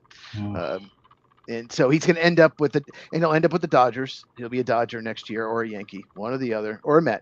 Dodger, Yankees, or Mets. And the rest of the league is like 99%, and the rest of the league has 1% chance. Last thing on this, I'm just ignoring that last part. Okay. But you're probably right, and she said it today. Next year, Tarek Skubal will be either a Dodger, Yankee, or Met, or not pitching at all because there's no season. Got it. Last thing, we got to get to the football stuff so you can stop that. Is this going to set a precedence for future World Baseball Classics where you're going to have 3 or 4 people, okay, I'll come play for the first week and then I'm going to be done. Or I don't want to play in the first week, but I'll play for you at the end like what you suggest. And then we've got to start making all kinds of exceptions. And what could this do, and do you think it's going to? Yeah, I think this could be a precedent. And then I think there needs to be maybe rules. You either commit to it or you don't. Like the USA team should do this. They won't, but they probably should do that because you can't be a part-time player. You either commit or you're not. So it could set a precedence, but USA team needs to make sure that this doesn't happen again, in my opinion. All right. I agree with you. I don't like this. I don't like the precedence it sets. I just don't like this at all. I don't care if he is one of the best pitchers in baseball. You either commit. I mean, it'd be like saying, you know what? I'm going to be the best at my job on the weekends. and I don't care about the weekdays. No.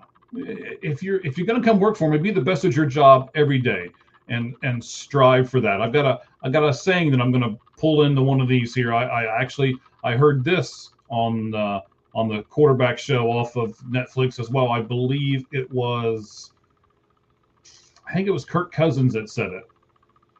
If you strive for perfection, you can achieve excellence. Okay. So I like that. If you're gonna strive for perfection, then maybe you'll get to excellence. He's not trying for either one. He just wants to come in, do a one-off, and be done.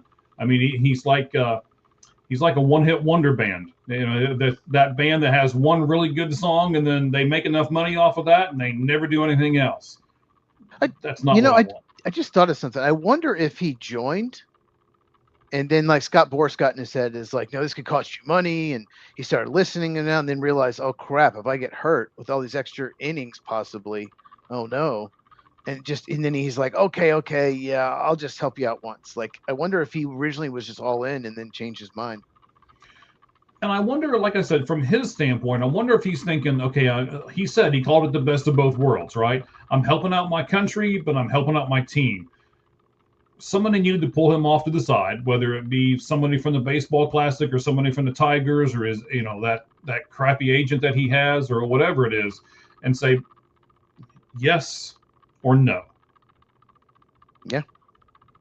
All right. Last thing here on the MLB before we jump into your segment of the show where we get to do all the NFL stuff, and then we'll come back to baseball for the lights out list, doing our top 10 third baseman today.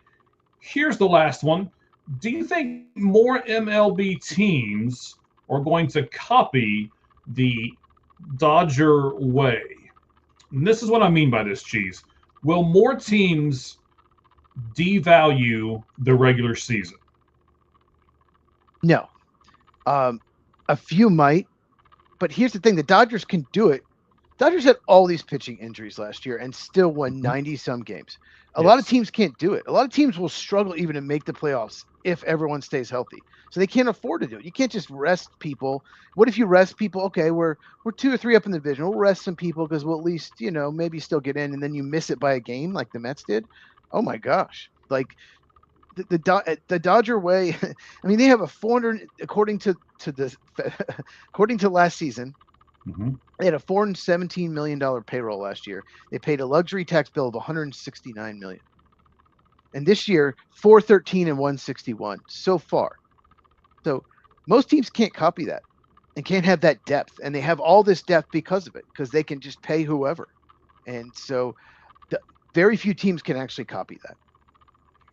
So you don't think more teams will rest more players during the regular season if they're, especially if they're really good in their division and nobody else in their division is any good? You don't think they'll do something like that? Sure, but most teams aren't in that situation. Those teams will, sure. I remember the Braves had some years where they pushed like a starter back, pushed him back. We're going to skip your start. We'll take turns. Austin Riley will have off today, then Ozzie Albies and Ronald Acuna. Just little things like that. Skip a start or two. We'll just try to limit maybe 2 more starts so he's a little more left in the postseason. So I can see that, but that's when the Braves are like way up in the division. Most teams are not. Even if you're a division leader, most of them are really close, and you have to fight for every game. So it's going to be almost impossible for majority of baseball to do the Dodger way. So then you don't think teams will do these things even if they're risking a wild card team? Do you? Okay, so the opposite of this is to go to the pitcher, is to go to the hitter and say, okay, hey man, we're in a dogfight here. You need to play through this injury. In fact, we're not even going to tell anybody that you're injured. You're just going to go out there and pitch. Or we're not going to. Ellie De La Cruz supposedly did this last year. He wanted to play every game. Mm-hmm. And so he had a lower leg injury. It depends on who you talk to as to what exactly the injury was. But he continued to play because he said, I'm the best option at shortstop over anybody else on this team, basically, even if I'm only 70% or 60%. And he continued to play through the injury. That could have bit him in the butt. So that's the opposite. How do you fall somewhere in between? And what's the best way to fall in between if you're chasing a title, but yet you're also looking long term at the players as well? And that's a good example, because if he does sit out for that 6 weeks or so, they don't make the postseason. Correct. So, yeah, the Reds can't do the Dodger way. They can't. I guess it just depends on the team. But I don't know how bad it was, but it's pretty unselfish to Elly De La Cruz. But he wanted to make the postseason, and they did. And yeah, obviously they had to play the Dodgers first round, so it did not go well. Mm-hmm. But yeah, I'll just say this. The Dodgers that were all of a sudden at full strength too. All of a sudden, yes, they did have a lot of pitching injuries, but you're right. All of a sudden, they can. That's a good point. They can wait to last possible second. They don't have to rush a guy back. They have to make sure he's 100%. They can maybe make an extra minor league start or two, just in case. Spread it out, because they didn't need to win it. They didn't. They had enough wins, and yeah, other teams can't do it, and this is why. The Dodger way, and the Dodgers didn't break any rules. They're just exploiting every little thing about baseball. And this goes back to I believe it was 94, when the players went on strike and the owners caved. And since then, the owners could have done a salary cap back then, and they didn't. They lost the whole World Series, probably cost Montreal Expos the World Series that year. They had the best team, and they could have done something then, and they caved.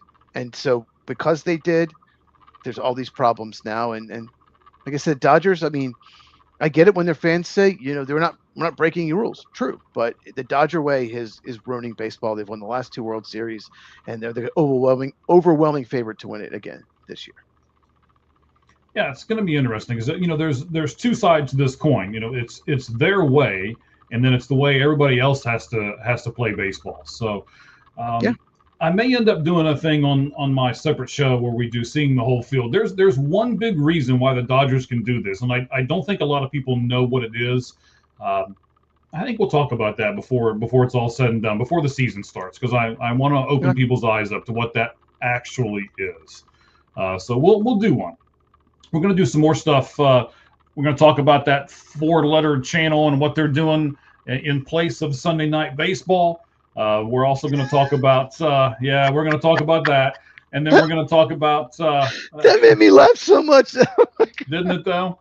And then we're going to talk about a backup quarterback that has now made a big difference in a lot of younger people's lives. And he actually got a rule passed about it. And they named it after him and everything else. So we'll talk about that later on this week, too. So stay with us on YouTube. You'll see that stuff pop up. It'll also be on our X channel, which is All Gloves Off SM. You'll see both of those. It'll be Seeing the Whole Field. You'll come out later on this week. What are you planning to do later on this week with your channel, Cheese? Child abduction alert, Austin, Texas. Why are they sending me Austin? It's weird. Okay, well, child. Anyway, this week, so I have a Fernando Mendoza prospect video coming up. I've done all the notes. Like, he's the one prospect that I'm done. I've watched all the film, all it's done. I was going to do it today, but then I had to talk about the Packers and the season ticket situation. So either tomorrow or Thursday, I'm going to do a prospect breakdown of Fernando Mendoza. It's the only one that have all my notes done. So I'm going to do it now. I don't need to watch him at the combine. I don't need to watch anything else to know how to do it. So that's the only video for sure I'm doing the rest of the week. And I'm going to do combine reactions as well, and lots of NFL draft rankings, prospect videos coming. So that's basically where the focus is. And then 2 weeks from tonight, I haven't talked to you about this, but it's the day before free agency starts. So we'll do a free agent preview 2 weeks from tonight here on the Lights Out podcast. Well, we'll do some free agent predictions, maybe some fits, maybe the Bengals actually do something in free agency. I kind of like this. I think we should maybe do a separate show. Maybe do like a free agent frenzy show or something like that, to where we. Okay. Yeah. Okay. We'll talk about that more. Because I have some thoughts about the free agent class, and yeah. Okay. I like this. All right, buddy. Sounds good. So you were talking about the Green Bay Packers, and you were talking about what they are doing right at the moment. So without further ado, let's do this football thing, and we'll jump into it here as soon as I find the right music. Hang on, there it is. Let's do it about, I don't know, now.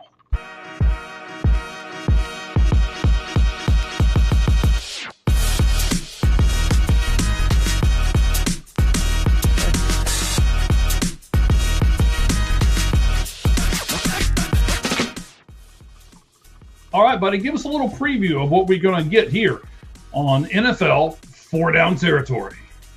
All right, so what we're going to do is talk about the Green Bay Packers and them taking season tickets away from, some ticket holders that are selling those seats. And we're going to talk about there's some changes in the UFL, the United Football League, and what that means and why maybe some of them could end up to the NFL. We're going to go over each one and tell you what we think. And then I got a crazy stat for Mike and maybe a little trivia, see if he can get it when I do that crazy stat. So all right. I love stats, I do, so I'm looking really forward to that. Okay, so I did a video on this today on my channel. I went more in depth, but I'm actually happy you have not watched it because I really want to get your take on this because it does involve one of your teams, one of your favorite teams. But the Green Bay Packers, what they're doing is they're taking away season tickets from fans who are reselling them, like on places like SeatGeek, and opposing fans are buying those tickets. And Lambeau Field, used to be 98, 99% Packer fans, in the 90s. Mm-hmm. And now you have games where 15, 20% of the fans are the opposing team. They're not the only team, the Green Bay Packers, taking measures. The Seahawks have sent emails to all their season ticket holders, stop doing this or else we could take your tickets away. The Colts and Lions have limited the number of games their season ticket holders can resell their tickets. And I think it's one of them, I can't remember which one, you can do half the games, but not the other half. So they're putting a limit, and if you break it, we're taking your tickets away. And the Buccaneers have done this. They have offered fans, if you cannot make it, rather than sell it on somewhere like SeatGeek, give the tickets back, we'll sell them to Buccaneers fans, and we'll give you a future credit for a different game that you can attend. Okay, so that's 5 teams that are trying to do something about this. It's just a problem that's happened all over the league. So the Packers have taken away over 1,000 tickets so far, and they're warning other ticket holders to either attend the games or make sure Packer fans are the ones buying or sitting in those seats. Basically, you can give them away to Packer fans or sell them, but it must be Packer fans. Now, Mike, my question for you, do you agree with what the Green Bay Packer organization is doing to their season ticket holders? No, not at all. Not at all. Okay. Not at all. When you buy that ticket, that's your ticket. We shouldn't care what you do with it. I mean, I know. So I had a family member for a while who had season tickets to the Dallas Cowboys. Dallas is really, really expensive to get the season tickets to and stuff like that. You actually have to pay a fee. I don't know if you have to in Green Bay, but you have to pay a fee to just be able to get those tickets. And then you have to pay for the tickets and all of this kind of stuff. And as both of us know, and a lot of our fans know, Dallas plays every Thanksgiving. So they were able to go to all of the games, with the exception of the Thanksgiving Day game. They would sell the tickets to that game and reap back like half of the money that they paid for it. And it was like you got half off your tickets the entire rest of the year. There's nothing wrong with that. They paid for that. They should be able to do with those tickets whatever they want. And we got Raman over here who's going to ask you a question in a second too. So I want to throw that up there in a minute before we get off of this subject here. Okay. I thought you were posting it now. So I can if you want. Sure. You think it's okay? Okay. So no. That scenario is they didn't go to one game, and they sold it for one game. That's not, I think, who the Green Bay Packers are going after, or these teams, the Colts, Seahawks, or whatever. I don't think that's who they're going after. They're going after what they call brokers. These fans that have had these tickets for years. They may have moved out of Green Bay, it's a small town, or Wisconsin. They may have moved to Arizona, Texas, Florida, somewhere retired. Okay. And they go to maybe one game a year, and they're selling them for as much money as possible, probably making money. Because Green Bay Packer tickets are they're valuable. So they're probably making a profit on it. throughout the year. If you sell all but one, you're going to make a profit. And Lions fans, Vikings fans, Bears fans are the ones buying it. And all of a sudden, the home field advantage goes away. Those are the people that they're going after. Okay. And you said that's okay. That makes half their money back. Sure. Okay. Thanksgiving Day game. I get it. But a lot of these people, like I said, they're using it to make money. And it can hurt the Green Bay Packers by losing the home field advantage. So, yeah, I could not actually disagree more. I love that they're doing this. The Lambeau Field home field advantage should mean something. And there was a game in 2023. I still remember it. There was a Packer reporter on X said, "Holy crap, 15 or 20% of the stadium is Lions fans." And I did not believe it. I was shocked. And they showed it on TV, and I saw the stands, and I couldn't believe it. All this all this blue, all this silver. And there were people at the game taking pictures of the crowd, and I couldn't believe it. And that's because all these people will be selling the tickets. Okay, what's Raman have to say? We're supposed to use tickets for clients and employees. You know, the same standards. Yeah, absolutely. Absolutely.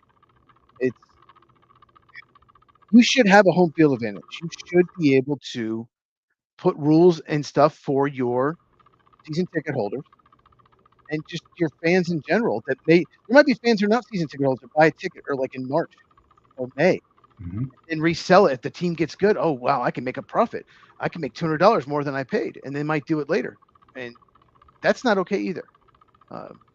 And the Packers can track the tickets. They know who's doing it. Plus, you can see who sits in the seats as well. Okay. So you're making a side hustle. I don't understand what the big deal is.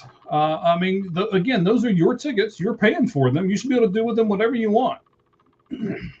Yeah, but they're making a side hustle. It's a hustle. They're doing it to make money. They're not actually using it on the games. You are a season ticket holder. They assume you're going to go to the game and support your team. Instead, they're selling it to the enemy, basically, and using it as a profit. And the Green Bay Packers, any team, has every right to take those tickets away. They have every right. I love that they're doing this. I think every single team in the NFL should warn fans, especially if it's more than half or most of the year. Don't do this, or we're taking your tickets away. And Green Bay has 155,000 people on their waiting list for season tickets. So, Mike, do you think it's fair to give those fans a chance rather than the fans who are trying to resell it to Lions, Vikings, and Bears fans? Wouldn't it be better to give it to those people who actually want to go to the games? I see now I can get around this one. This is an interesting take by you on this because I don't care if these people are trying to make money. That none of that stuff bothers me, and that's a great question, by the way, Raman. I appreciate that. I think those corporate people should be held to the same standard that everybody else is held to. If you're going to do it to the average Joe, then you should do it to the corporate people as well. I don't know if they will because I'm sure they're going to make a ton of money off those corporate tickets, but they should. But now when you're saying, so 155,000 people are on this wait list.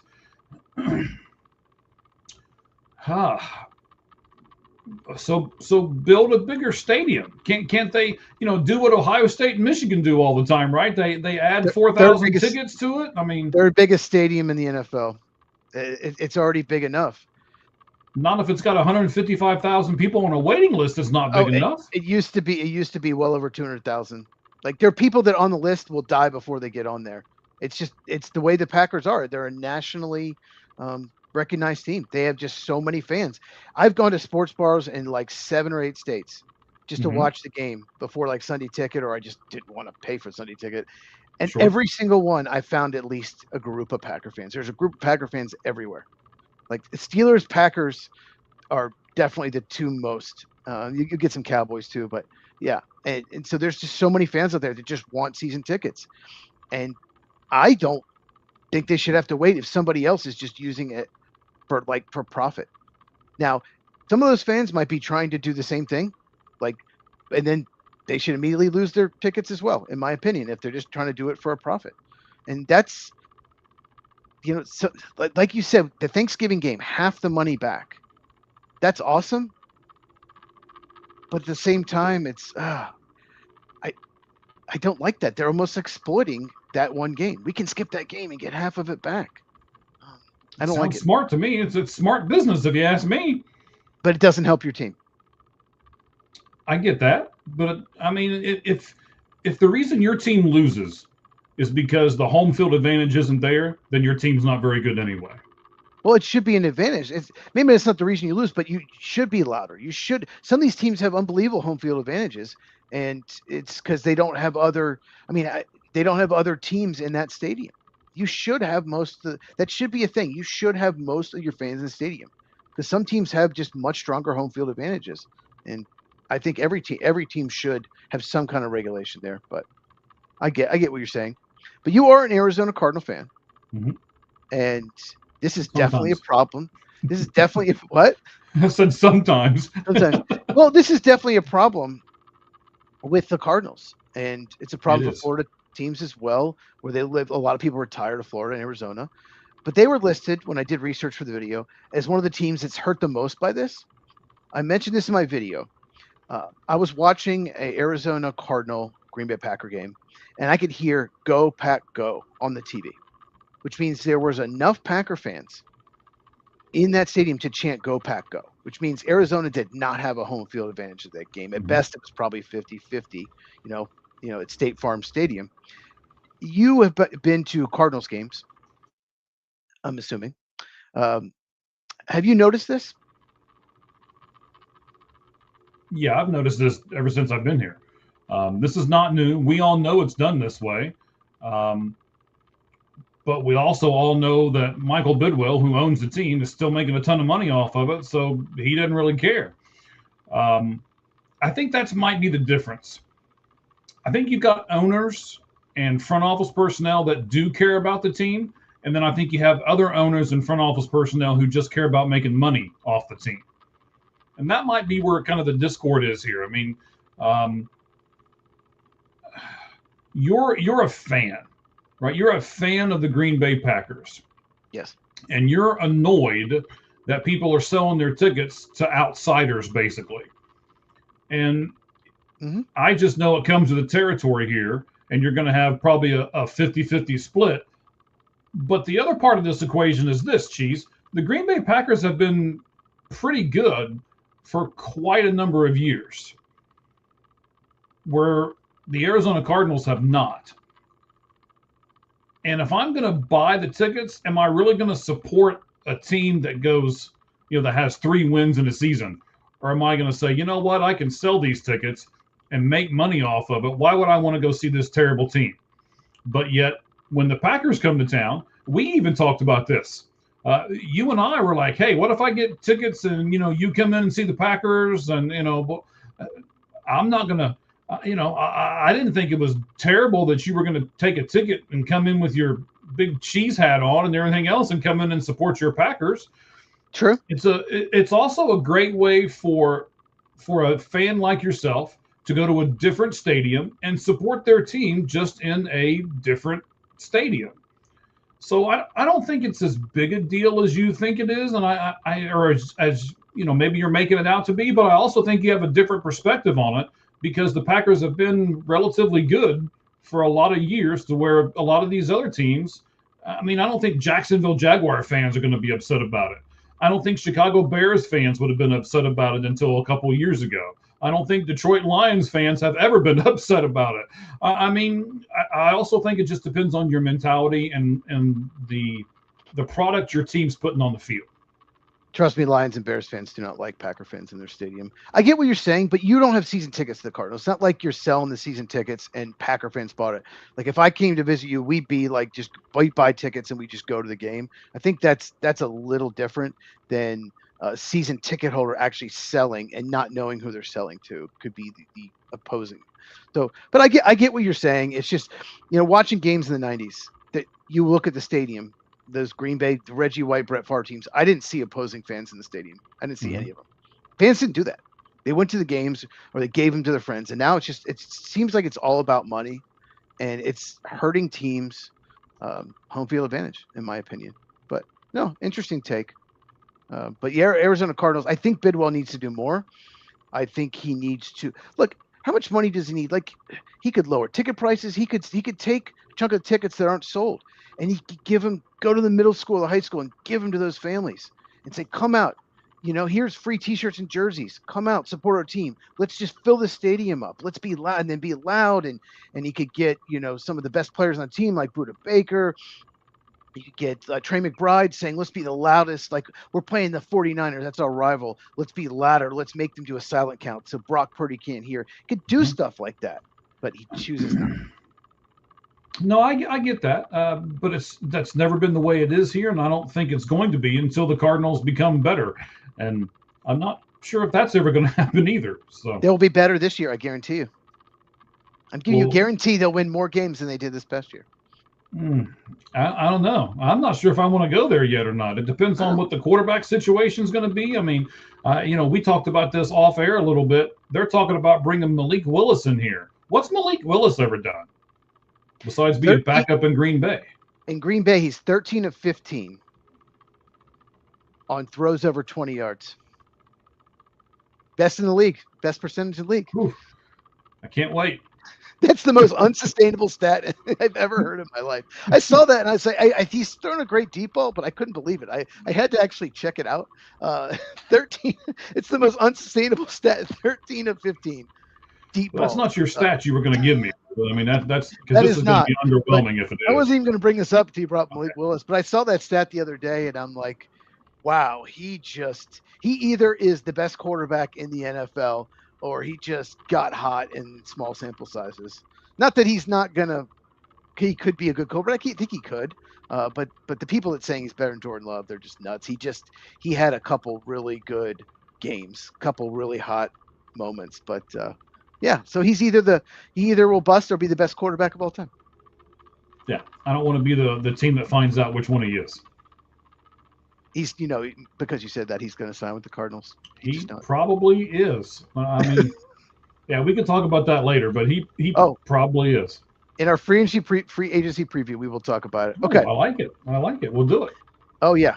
Because Greg Rosenthal on NFL.com put him as a number one free agent. Pretty controversial. I would not put him number one. There's some other players. I'm not even sure if I put him in the top 10.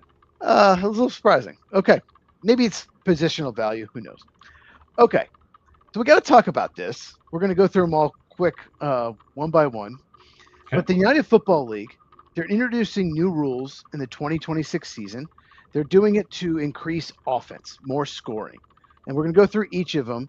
And the reason I want to bring this up is the kickoff rule in the NFL, they started that. That was something they did, and the NFL changed their kickoff rule after seeing the success the UFL had. So it's very possible some of these rules will end up becoming NFL rules. So I wanted to go through them all. First one, do we think of this one? 4-point field goal. If the kicker makes a kick, it has to be 60 yards or further. They get 4 points. Are you for this one or against this one? I love this one, especially because, I can rib you a little bit because kickers are football players too, sir. No, they're not. They're people, barely. I mean, if they can get you an extra point just because they can kick the ball further, I think you would eventually come around to the fact that maybe they're good at football. I like this, okay. and I think it would, maybe we get some kickers in the 4th or 5th round instead of the 7th round of the draft. Maybe 2nd or 3rd. I don't know if I'd go that high quite yet. Well, but Sebastian Janikowski was a 1st-round pick. John Gruden. And where's John Gruden coaching at? Where? I think he has a podcast. Okay, it's not as good as ours though. Well, John Gruden. I don't want to go into that. Yeah, that's a good point. Kickers will be more valuable and they'll be drafted higher if you do that. So it would change the draft. It would change how people see specialists. Okay, Here's another one. No punts past midfield. So basically, if you're inside your opponent's territory, you cannot punt unless it's the final 2 minutes of either the half or the end of the game. What do you think? I kind of like this. I can really see how these first 2 rules are going to increase the offense and make it a little more exciting. They have to go for it. There's no There's no ifs, ands, or buts about it. You have to. And as you already know, a lot of times teams will call a certain play on second down because they're going to, or excuse me, on third down because they're going to go for it on fourth down regardless. So this could really change how a complete game is called with this rule. I like it. Yeah, if you have, let's say you're on like the 40, you have a 3rd and 20, you're just going to get as close for a kick because you can't punt. You got to. The one problem I have with it, I think if you have a 4th and like say 20 or more yards, you can punt. Because what if you're on the 49 and it's 4th and 31 because of a couple penalties, and you have to go for a 4th and 31 on the 49? That is a huge advantage for your opponent. So I think maybe if it's 4th and 20 or more, you can punt. I would just make that, like maybe give them a little leeway. But other than that, how about you be a better disciplined team and not get a bunch of penalties? Okay, so the Arizona Cardinals, you mean? I don't know who was the most penalized team last year. Someone in the comments, listen, who's the most penalized team. I just know Arizona Cardinals. Their special teams was even worse than the Green Bay Packers, if that's possible. Okay, it cost them some games. Anyway, yeah. Talk a lot about the Cardinals. Are you looking it up? You are. Okay. Yes. Well, while I'm looking it up, okay, here's the next one. They banned the tush push. So basically the tush push, if you didn't know, the quarterback can snap it, you can shove them forward, and it's successful like 90% of the time on short yardage. So do you like the tush push ban?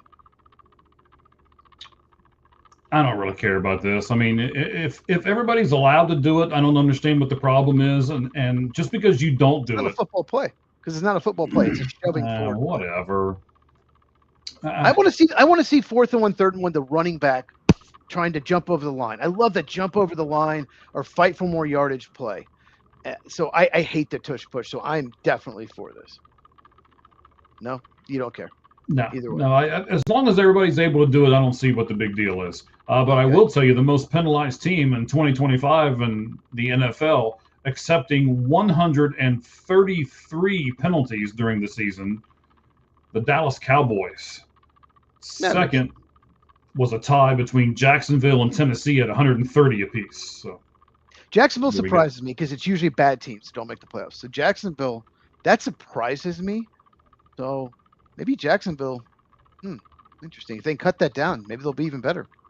Who knows? A lot depends on Trevor Lawrence. Okay, next one. 1 foot in bounds.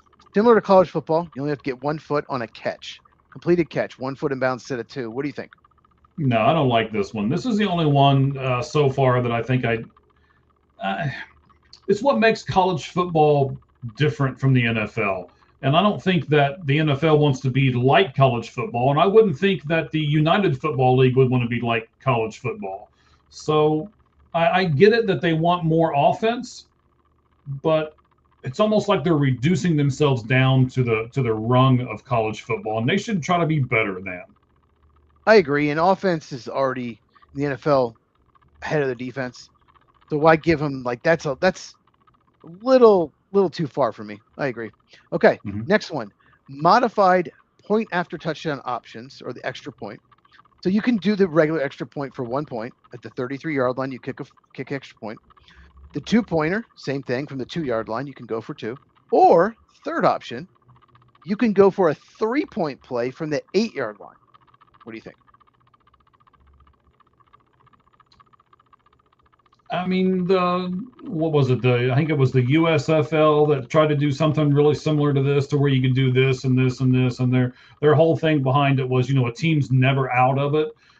But at the same point, I don't want to watch a 2-hour football game and then have a team come back and win because they do 3 of these 3-point plays at the end, and they haven't been very good the entire game, but all of a sudden they win just because of this modification to the rule.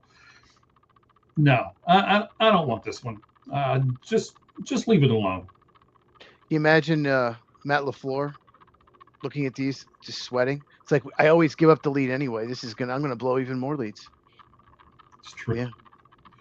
No, this one is interesting. If you're down 9, you're pretty much done with like less than a minute to go, and this will be able to tie it. But like you said, it benefits the team that's behind. It benefits you. You have more options. If you're down 4, you can kick a field goal over 60 yards. You can get to like the 45-yard line, and we can just tie it with 4.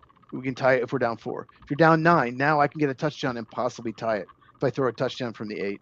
So it maybe make it more exciting, but I don't know.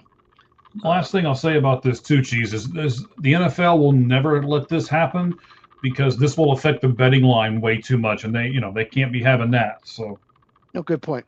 Didn't think about that. Very good point. Okay, next one. Red zone penalties. This one's kind of weird. I was surprised. Penalties inside the 20-yard line result in half the distance to the goal. So if a defense commits, say the offense is on the 18, defense jumps off sides, instead of going to 13, it'll go from the 18 to the 9, half the distance. What do you think? Cool. So is this anytime they're inside the 20? Anytime, no matter what the penalty is, if defense commits a penalty, it's half the distance to the goal. So personal foul, offsides, defensive holding, all of it half the distance to the goal. Basically, going to punish you if you do any kind of penalty inside the red zone. Talk about affecting the betting line. Right. Yeah, they could really do all kinds of crazy. Yeah, shoot. Man, Kansas City will win every game. I don't know. I kind of like it. It makes a team be more disciplined, which is one of the things that I like a disciplined team as far as that part goes. When Seattle didn't make hardly any mistakes in the Super Bowl, it was so impressive, right? I don't know if I want to punish them that bad or not, though. Maybe just like the final quarter or something like that, I'd be okay with. But I don't know if I want to do this the entire game. It gives the refs more control because it's more of a punishment. Don't Absolutely. like it. Kickoff rules updated. Once again, they started the kickoff rules has to be in the landing zone that the NFL uses, and the people covering the kickoffs are actually closer to the player. They're not running at full speed all the way down the field. So updated, the ball once again has to land in the designated zone, or the touchback is spotted at the 40-yard line. So not the 35, but the 40-yard line if it's a touchback. What do you think about that? I don't really care. I mean, if it's going to be the same, again, it's one of these things where if it's going to be the same for every team, then, the rules going in. So, if you don't want your opponent to be on the 40-yard line, then you don't kick it in the end zone. Yeah, I think only a third of the kicks were touchbacks, maybe even a quarter of them. So I don't think this is necessary. It may lead to a little bit more, but yeah, I don't think it's necessary. They just really want kickoffs in the UFL. Last but not least, overtime. Now, this one's interesting. So what you would do is you get the ball on the 5-yard line. You have 3 attempts to score back and forth. Rather than do that 10-minute coin flip, you go back and forth. You have the ball on the 5. You have to score in 3 opportunities. What do you think? So each team gets the same 3 opportunities, and however many points they score at the end of that, that's who wins the game. Yes. So if say if the Cardinals are playing the Bengals, right? And the Bengals score. It'd be a terrible game. And then the Cardinals score. Then the Cardinals go again, and they don't. And then the Bengals score. That if you both score, you keep going. But you go from the 5-yard line. And here's why this one's interesting to me. Because I hate the overtime now, because it's 10 minutes, and both teams have a chance. It's led to more ties, because if one team scores a touchdown, the other team has a chance. It's only 10 minutes. It used to be 15. So there should never be a tie. I hate ties. I agree. So this is interesting because it would prevent ties, but also prevent you playing an extra 10 minutes, which is a lot more wear and tear on your bodies. Imagine if you played Sunday and then play Thursday, and you have to play a 5th quarter, another 10 minutes. This would prevent that because you're just running 3 plays. What do you think about that aspect of it? I don't know if I like it being on the 5-yard line. I think I'd like it like on the 10 or the 15. Because I think on the 5-yard line, you're taking the receivers out of it for the most part. You're taking tight ends out of it. You're basically going to run the ball 4 times and just cross your fingers. So I think it would be 3 times, but yeah. Well, yeah, okay, but I think you would see the same plays over and over and over again, and I'm not sure if that would be a great brand of football. I would like this if they push it back. In fact, I would say put it on the 15-yard line and give me the expansion of the field so that I can run more plays and get more gimmicks and stuff like that. I love that. Actually, I love that. 15-yard line, first and goal on the 15. You have 4 plays. We'll just do 4. Mhm. That's what football is. Okay. And you're right. It'll lead to more passing plays. You're on the 5. So Mhm. yeah, first and goal on the 15. And how about this? You always have to go for 2. You can kick a field goal, but you always have to go for 2. So you can only use the kicker as far as field goals. Yeah. And guess what? Yeah. Way less wear and tear. And most of them won't go past 2 overtimes. Yeah. And the great thing is, like you just pointed out, you will have a winner. I mean, Yes. in my book, Ties somebody are has off. to win and somebody has to lose. The tie thing is terrible. Seeing the standings, at the end of the year, you're 9-7-1. It's terrible, and it hurts the tie breaks, but it just messes everything up. So yeah, I agree. Okay, of all these rules, which one is Mike Ballantyne's favorite? I want to go with the last one, but I want to make it 15 yards, not 5 yards. Okay, ban the tush push for me. Yeah, ban the tush push. Sorry, Eagles fans. What's your least favorite? I'd say the least favorite for me is these kickoff rules. I don't think that 5 yards and the landing zone thing makes any difference whatsoever. I hate the 4-point kicker. Don't give kickers anymore. Don't. Stop it. Of course you do. 70. What a 7-yard kick, 5 points. 80-yard kick, 6. No, just don't give the kickers more incentive. I want football players. I don't want specialists to be drafted in the 2nd, 3rd round. I don't want it. Okay. Okay. All right.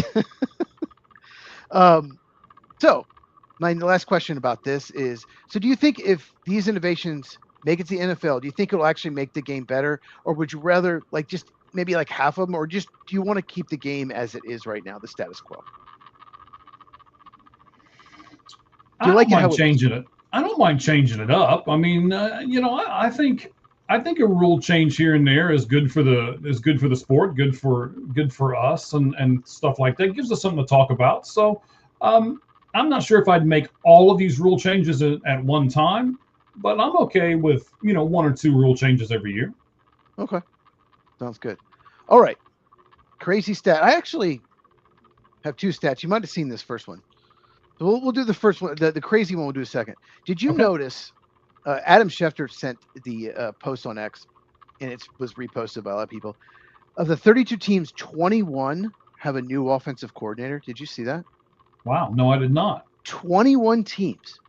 Now, a lot of them got head coaching jobs, but a lot of them just switched. Matt Nagy was basically like, oh, we hope you get a job. We're going to hire Eric Bieniemy because he's better. But 21 teams have new offensive coordinators of the 32. Yeah, continuity, Mike. I thought continuity was key. Well, that kind of means that the NFL is doing what it's supposed to be doing, right? So it's what we like to do in our jobs as well, right? You get somebody in there, they learn, and then they get promoted, and then you get somebody else that takes that spot, and they learn the gig, and then they get promoted. So I kind of like that we've had that much of a change. It means people are doing their jobs and they're getting promoted. I like it.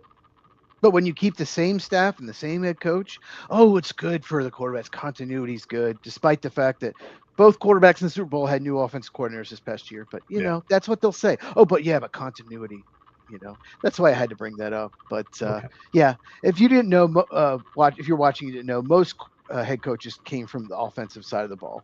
It's just the way the NFL is. It's an offensive league. Okay. I'm gonna, we'll see how many you get. You ready? Okay, let's go. Okay. In the last 16 years, okay. one of these three teams in the last 16 years has been in the AFC title game. Only 3 teams, one of them, has been in the AFC championship game every single year for 16 straight years. Can Mike Ballantyne name those 3 teams? All right, so I'm a little confused. So Okay. what am I naming here? Okay, so the AFC championship game has featured one of 3 teams. One of these 3 teams has been in it every year for the last 16 years. Has featured one of these 3 teams. Does that make sense? Okay, so one of these 3 teams has basically made it to the AFC championship for this. How many years this is in a row? 16 straight years. The AFC title game has featured one of these 3 teams. Has been in that game. Can you name those 3 teams? Which is insane. The NFC's had a way more. So AFC teams, right? AFC. Kansas City. Correct. New England. Correct.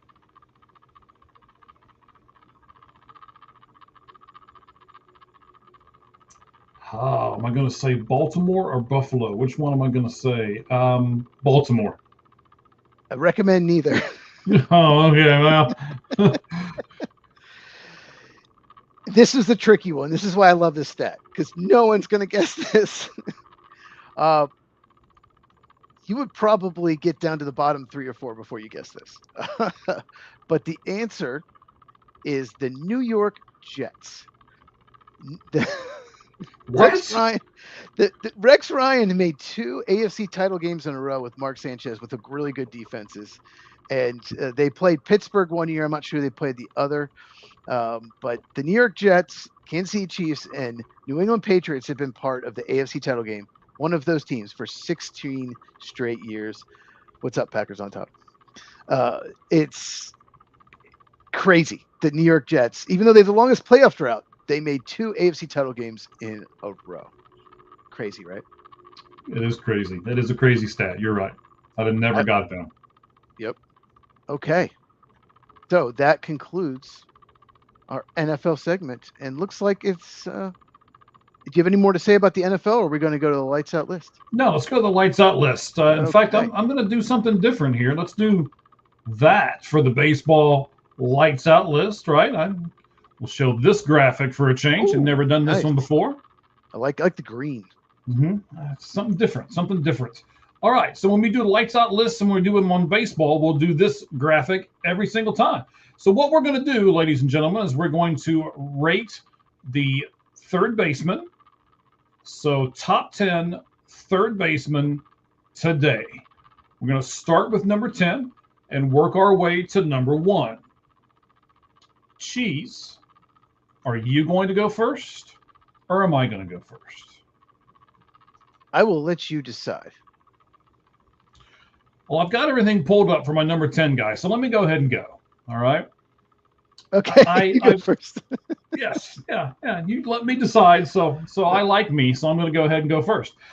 So I told you that I added a person to this list because I like them really well, and I told you that I lowered a person down on this list because I don't like them very well. So number 10, the guy that I like, that I know has not had the greatest last couple of seasons, but I still really like him. I think that what he brings to a leadership role is also very important, which sometimes is, I don't want to say it's more than the stats, but it can galvanize a team and it can do some different things. So number 10 for me, the guy who just got traded to the Arizona Diamondbacks, Nolan Arenado. Last year in 107 games, 401 at bats, he had 93 hits, only 48 runs and only 12 home runs, only 52 RBIs, and he only batted .232. But I put him here, again, I'm just being honest, because I like the guy, and I think he brings a lot to the table that maybe stats just don't encapsulate. So I put him, I couldn't put him any higher than 10, but I put him at number 10. Yeah, his bats just dropped off, and It has. If he's still playing as good a defense as he used to, I might have put him on there. But I get it. But no, I did not have him in my top 10. My number 10 is Max Muncy of the Los Angeles Dodgers. He had a pretty good year. Not great, but good. He had a couple, he used to be like a really good player. Then he kind of fell off for a couple of years, and he found it again. But he's just good. He's above average bat, probably below average fielder. But, I think he had 19 home runs last year, just a solid, good player for the Dodgers. So, yeah, number 10, Max Muncy. All right. My 9 player. More for his versatility. The reason why he made this list for me. I'm having trouble hearing you, man. I'm having a lot of trouble hearing you. Maybe it's the music. Hang on. I'll fix it. There you go. I know what it is. There you are. Okay. Yeah, am I back now? You're back. Okay, fantastic. Maybe it's because when I go over here, is that bad? What about now? Are we still good? I can still hear you. Okay, excellent. So he can play first base and third base. 102 games last year in Houston. He had 97 hits, 53 runs, and 20 home runs.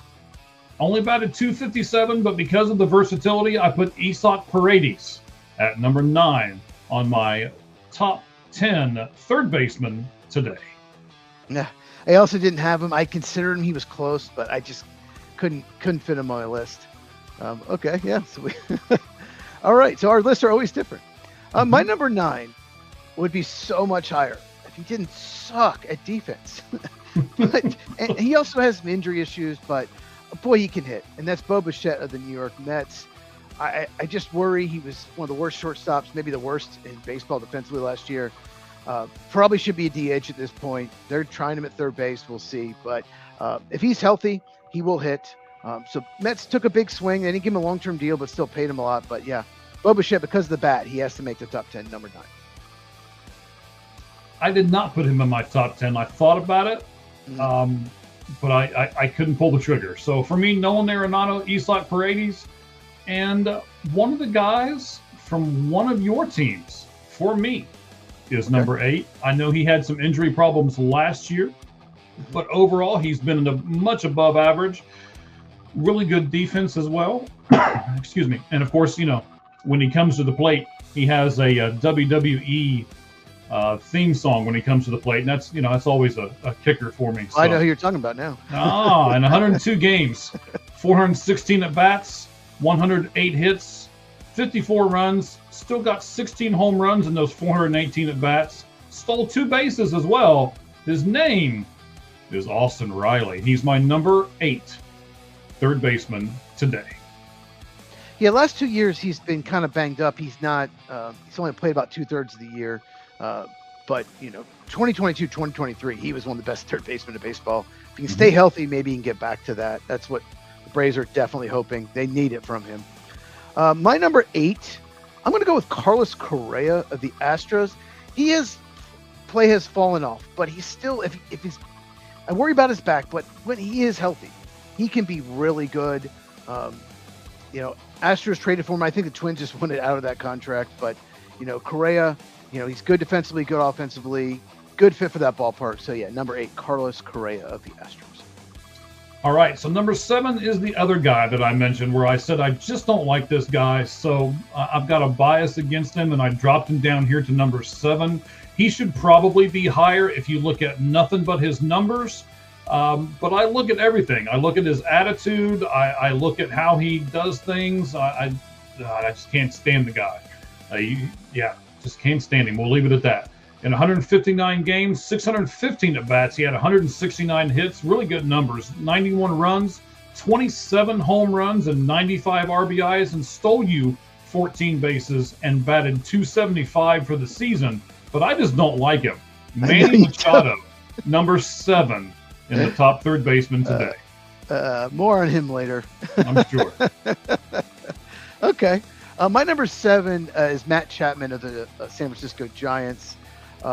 Still a good hitter, not great hitter, but he's still a good hitter. I think he had 21 home runs, but he's going to give you a very good defense. Maybe not quite as good as it used to be, but I had him a little lower, but I moved him up just because of the defense. So yeah, number 7, Matt Chapman of the Giants. Okay, we'll do Matt Chapman here in a little bit for me, but he will be on this list as well. This is a guy who I actually put in like number 2 and number 3. And then I kept looking at other players, and I'm like, oh, no, I got to drop him down. Oh, no, I got to drop him down again. Because this guy's better. No, this guy's better. And it's probably going to upset you here. But here are his stats. Don't do it. 114 games. That's all he played. That's the main reason why I've dropped him down on this list. He only had 433 at-bats. Now, I will give him credit. He still hit 18 home runs and got 62 RBIs, even stole a base, and batted .273 for the Boston Red Sox last year at third base. Alex Bregman, number 6. I could not put him in the top 5. His play dropped off significantly when he got hurt. He played hurt a lot of it. So his numbers he's so much better than his numbers. So more on him much, much later. Okay. My number 6. Much later. Wow. Much later. My number 6, you've already brought him up. Austin Riley of the Atlanta Braves. Yeah, I'm counting him staying healthy and being that 37, 38 homer guy again. Mm-hmm. Yeah, like I said, he's good defense. Not great. He's never going to Gold Glove, but he's a good defensive player. Really improved there. That's one thing that's gotten so much better about his game. But yeah, I couldn't put him in the top 5 just because he's just a little bit of unknown. We don't know if he'll ever return to the form, but yeah, Austin Riley, number 6. All right. Well, the guy who was in the trade for Bregman, and how all that ended up going down, is a little bit better than Bregman is. 607 at bats in 163 games, so almost played them all. 153 hits, 99 runs, 35 home runs, and 109 RBIs. And Tubbo even got a stolen base somehow. Not sure how he did that, but Rafael Devers is my number 5. Is he playing third base? I didn't have him. I thought he was playing first base for the Giants. A little bit of both. I put him on the list because he played third base for Boston last year, so I kept him on the list. Yeah, I mean, well, he plays first base for the Giants now, but he was a third baseman until then. But okay, I get it. I thought he was a first baseman, so I didn't put him on the list, or he would have made it. My number 5 is, I hope I say this name right, Maikel Garcia of the Kansas City Royals. Wow, this is a guy that I think I had him 8th or 9th, and then I looked at his bat. Maybe not a great defensive player, but his bat is incredible. How many homers did he hit last year? I should have it, but I don't have it in my notes. But I think he hit 45 home runs last year. Let me look it up. Hang on, I can tell you in just a second. No, I mean, no. Oh, sorry, I mixed him up with somebody else. No. Oh, no, sorry. No, Maikel Garcia, up-and-coming young player, made the All-Star game, 16 home runs, 74 RBIs, 286 average, very good. No, sorry, he was. I mixed him up with Junior Caminero. Anyway, but very good defensive player. I had to move him up just because he's up and coming, and I think he's going to get better. I think we'll see a big jump from him. Like I said, good defensive player, and I think that 16 home runs could turn into 25. So Maikel Garcia of the Royals, number 5. 23 stolen bases. He actually had 171 hits, did Garcia. Yeah. As well, and he plays second. He can play second, third, short. He can even play in the outfield. So very, very versatile as well. He didn't make my list. He would have been 11 for me. Okay. But I looked at him. I was pretty aggressive with him. There's just a lot of good things he does, and he's young, like I said, he's a young player, and he's already an all-star. Yeah. I agree with you. All right, buddy. So my next one here, I'm trying to locate him for his stats, but I can't right offhand. You have already mentioned him. That would be Matt Chapman. Mm-hmm. He, of course, gives you great defense over there at the hot corner. He's been doing that his entire career. There we go. He plays third base for the San Francisco Giants. He did only have 105 hits, but he gave you 21 home runs and even got 9 stolen bases for you. So kind of a, I don't know. He's an anomaly a little bit. I mean, he gives you some things that you don't think he's going to give you, and then he doesn't give you some stuff. I mean, he only had 61 RBIs, so but he did walk 71 times as well. So a lot of different things that he gives you pretty much spread across the board. He is good at everything, but great at nothing. So Matt Chapman for me, number 4. That's true. Yeah, he's good at everything, great at nothing. Yeah, I moved him up a few spots just because I looked at the defense, and it's like, yeah, he deserves. I had a lot of guys close on defense. That's what I did. I looked defense, and then I moved up. Outs above average, especially. I absolutely love that stat. Mm-hmm. My number 4, you've already mentioned him, and you just hate him. But Manny Machado. Manny Machado just always is good. He's had some really good years, but even when he's not like great, he's still good. He can hit. He's 34 years old. He's always hit. He's just 20. You said 27 homers, 95 RBIs. That's really good production from third base. So yeah, number 4, Manny Machado of the San Diego Padres. All right, so before I give you my top 3, here's 10 to 4. It's Nolan Arenado, Isaac Paredes, Austin Riley, Manny Machado, Alex Bregman, Rafael Devers. I put Matt Chapman at 4. And my guy at number 3, I'm sure you're going to have him on your countdown. I'm going to help you pronounce his name for you. Eugenio Suarez. In 159 games, he had 134 hits. He had 91 runs and 49 RBIs as well. So a big offensive output from Suarez at third base, and that put him for me at number 3. So because they have Ke'Bryan Hayes, he's going to be like a first baseman DH. So I didn't have him because I don't think he's going to play third base. So I didn't even put him on the list. Otherwise, I would have, obviously. But yeah, so I don't even have him. My number 3, you've already mentioned him. You should have had him a lot higher. Alex Bregman of the Chicago Cubs. And, you know. Yeah, I can admit my bias. You can, hold on. Who doesn't have him in the top 3? Find a list out there. But I'll say this. You could argue as far as the bat goes, he and Machado, you could flip them either way, right? But the intangibles he brings, like you said, Bregman is so likable. Machado is not. Bregman is one of the leaders in the clubhouse. He's going to play good defense. He's better defensively than Machado. He's just so good. He's been so good for a long time. And yeah, I think he's a top 3 third baseman. I couldn't put him ahead of the other 2 guys. The other 2 guys just really, really good. But yeah, Bregman is he's the middle order bat the Cubs needed. He's a leader in the locker room they needed. So I love the pickup. And yeah, Cubs are going to win the Central. I'm calling they're finally going to win it. First time since 2017, if you don't count the COVID year. All right. By the way, I'm looking at fantasypros.com, and they have Alex Bregman as 9th, by the way. Just fantasy. They didn't, not best third baseman. That's fantasy baseball. Yes, but what gives you the fantasy stuff is what they can deliver offensively and defensively. So no, yeah. Defense has nothing to do with fantasy. It's all offense, and it has nothing to do with leadership, clubhouse. None of that. Fantasy pros. I don't look at fantasy stats. I don't play fantasy baseball.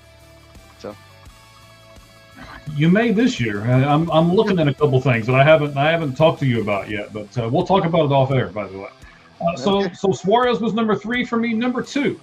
A guy that I think is the most underrated person on this list. A lot of people are probably going to say the number 1 guy for me is the most underrated because he gets all the publicity. But look at these stats. In 154 games and 602 at-bats, he gave you 159 hits, 93 runs, 110 RBIs, 7 stolen bases, and 45 home runs. Yeah. Junior Caminero is my number 2 guy. I didn't know his stats were this good until I looked him up. I'm impressed. Yeah, of the Rays. 22 years old, by the way, Junior Caminero. Oh yeah, I think he was called up when he was 19. I mean, he's been a top 5 prospect in baseball for several years when he was called up. I mean, he's a stud. 45 homers, 110 RBIs, 20. He was 21 last year already. Like, he is one of the best hitters in baseball. Like, he's an absolute stud. Going to be one of the biggest stars for years to come. I would love for him to sign like a 10-year extension, 11 with the Rays, and stay there. But he'll probably end up with the Dodgers, Yankees, or Mets at some point. Who knows? But yeah, he's also my. But he's also he's my number 2, and I could put him number 1, and you're going to talk about him first. But yeah, but he's number 2 right now. But very possible he's number 1 next year when we do this list. So my number 1 guy is 33 years old. The number 2 guy is 22. The number 1 guy is 33. Yeah. He just signed a 7-year, $175 million extension with the Guardians in 158 games. In 593 at-bats, he gave you 167 hits, 103 runs, 30 home runs, a little low on the RBI at 85, but he gave you 44 stolen bases to make up for it, and he had a 282 average. Those are fantastic numbers. I don't care what position you play. But since he plays third base, and we're ranking our third baseman, Jose Ramirez is the number 1 third baseman in baseball today. He's not good at everything. He's very good at everything.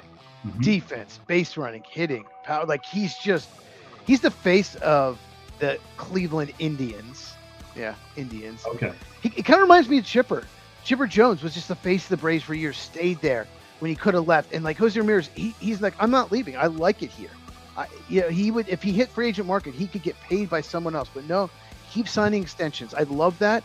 I love watching him play. I love that player. It's one of my favorite non-Braves or Cubs out there.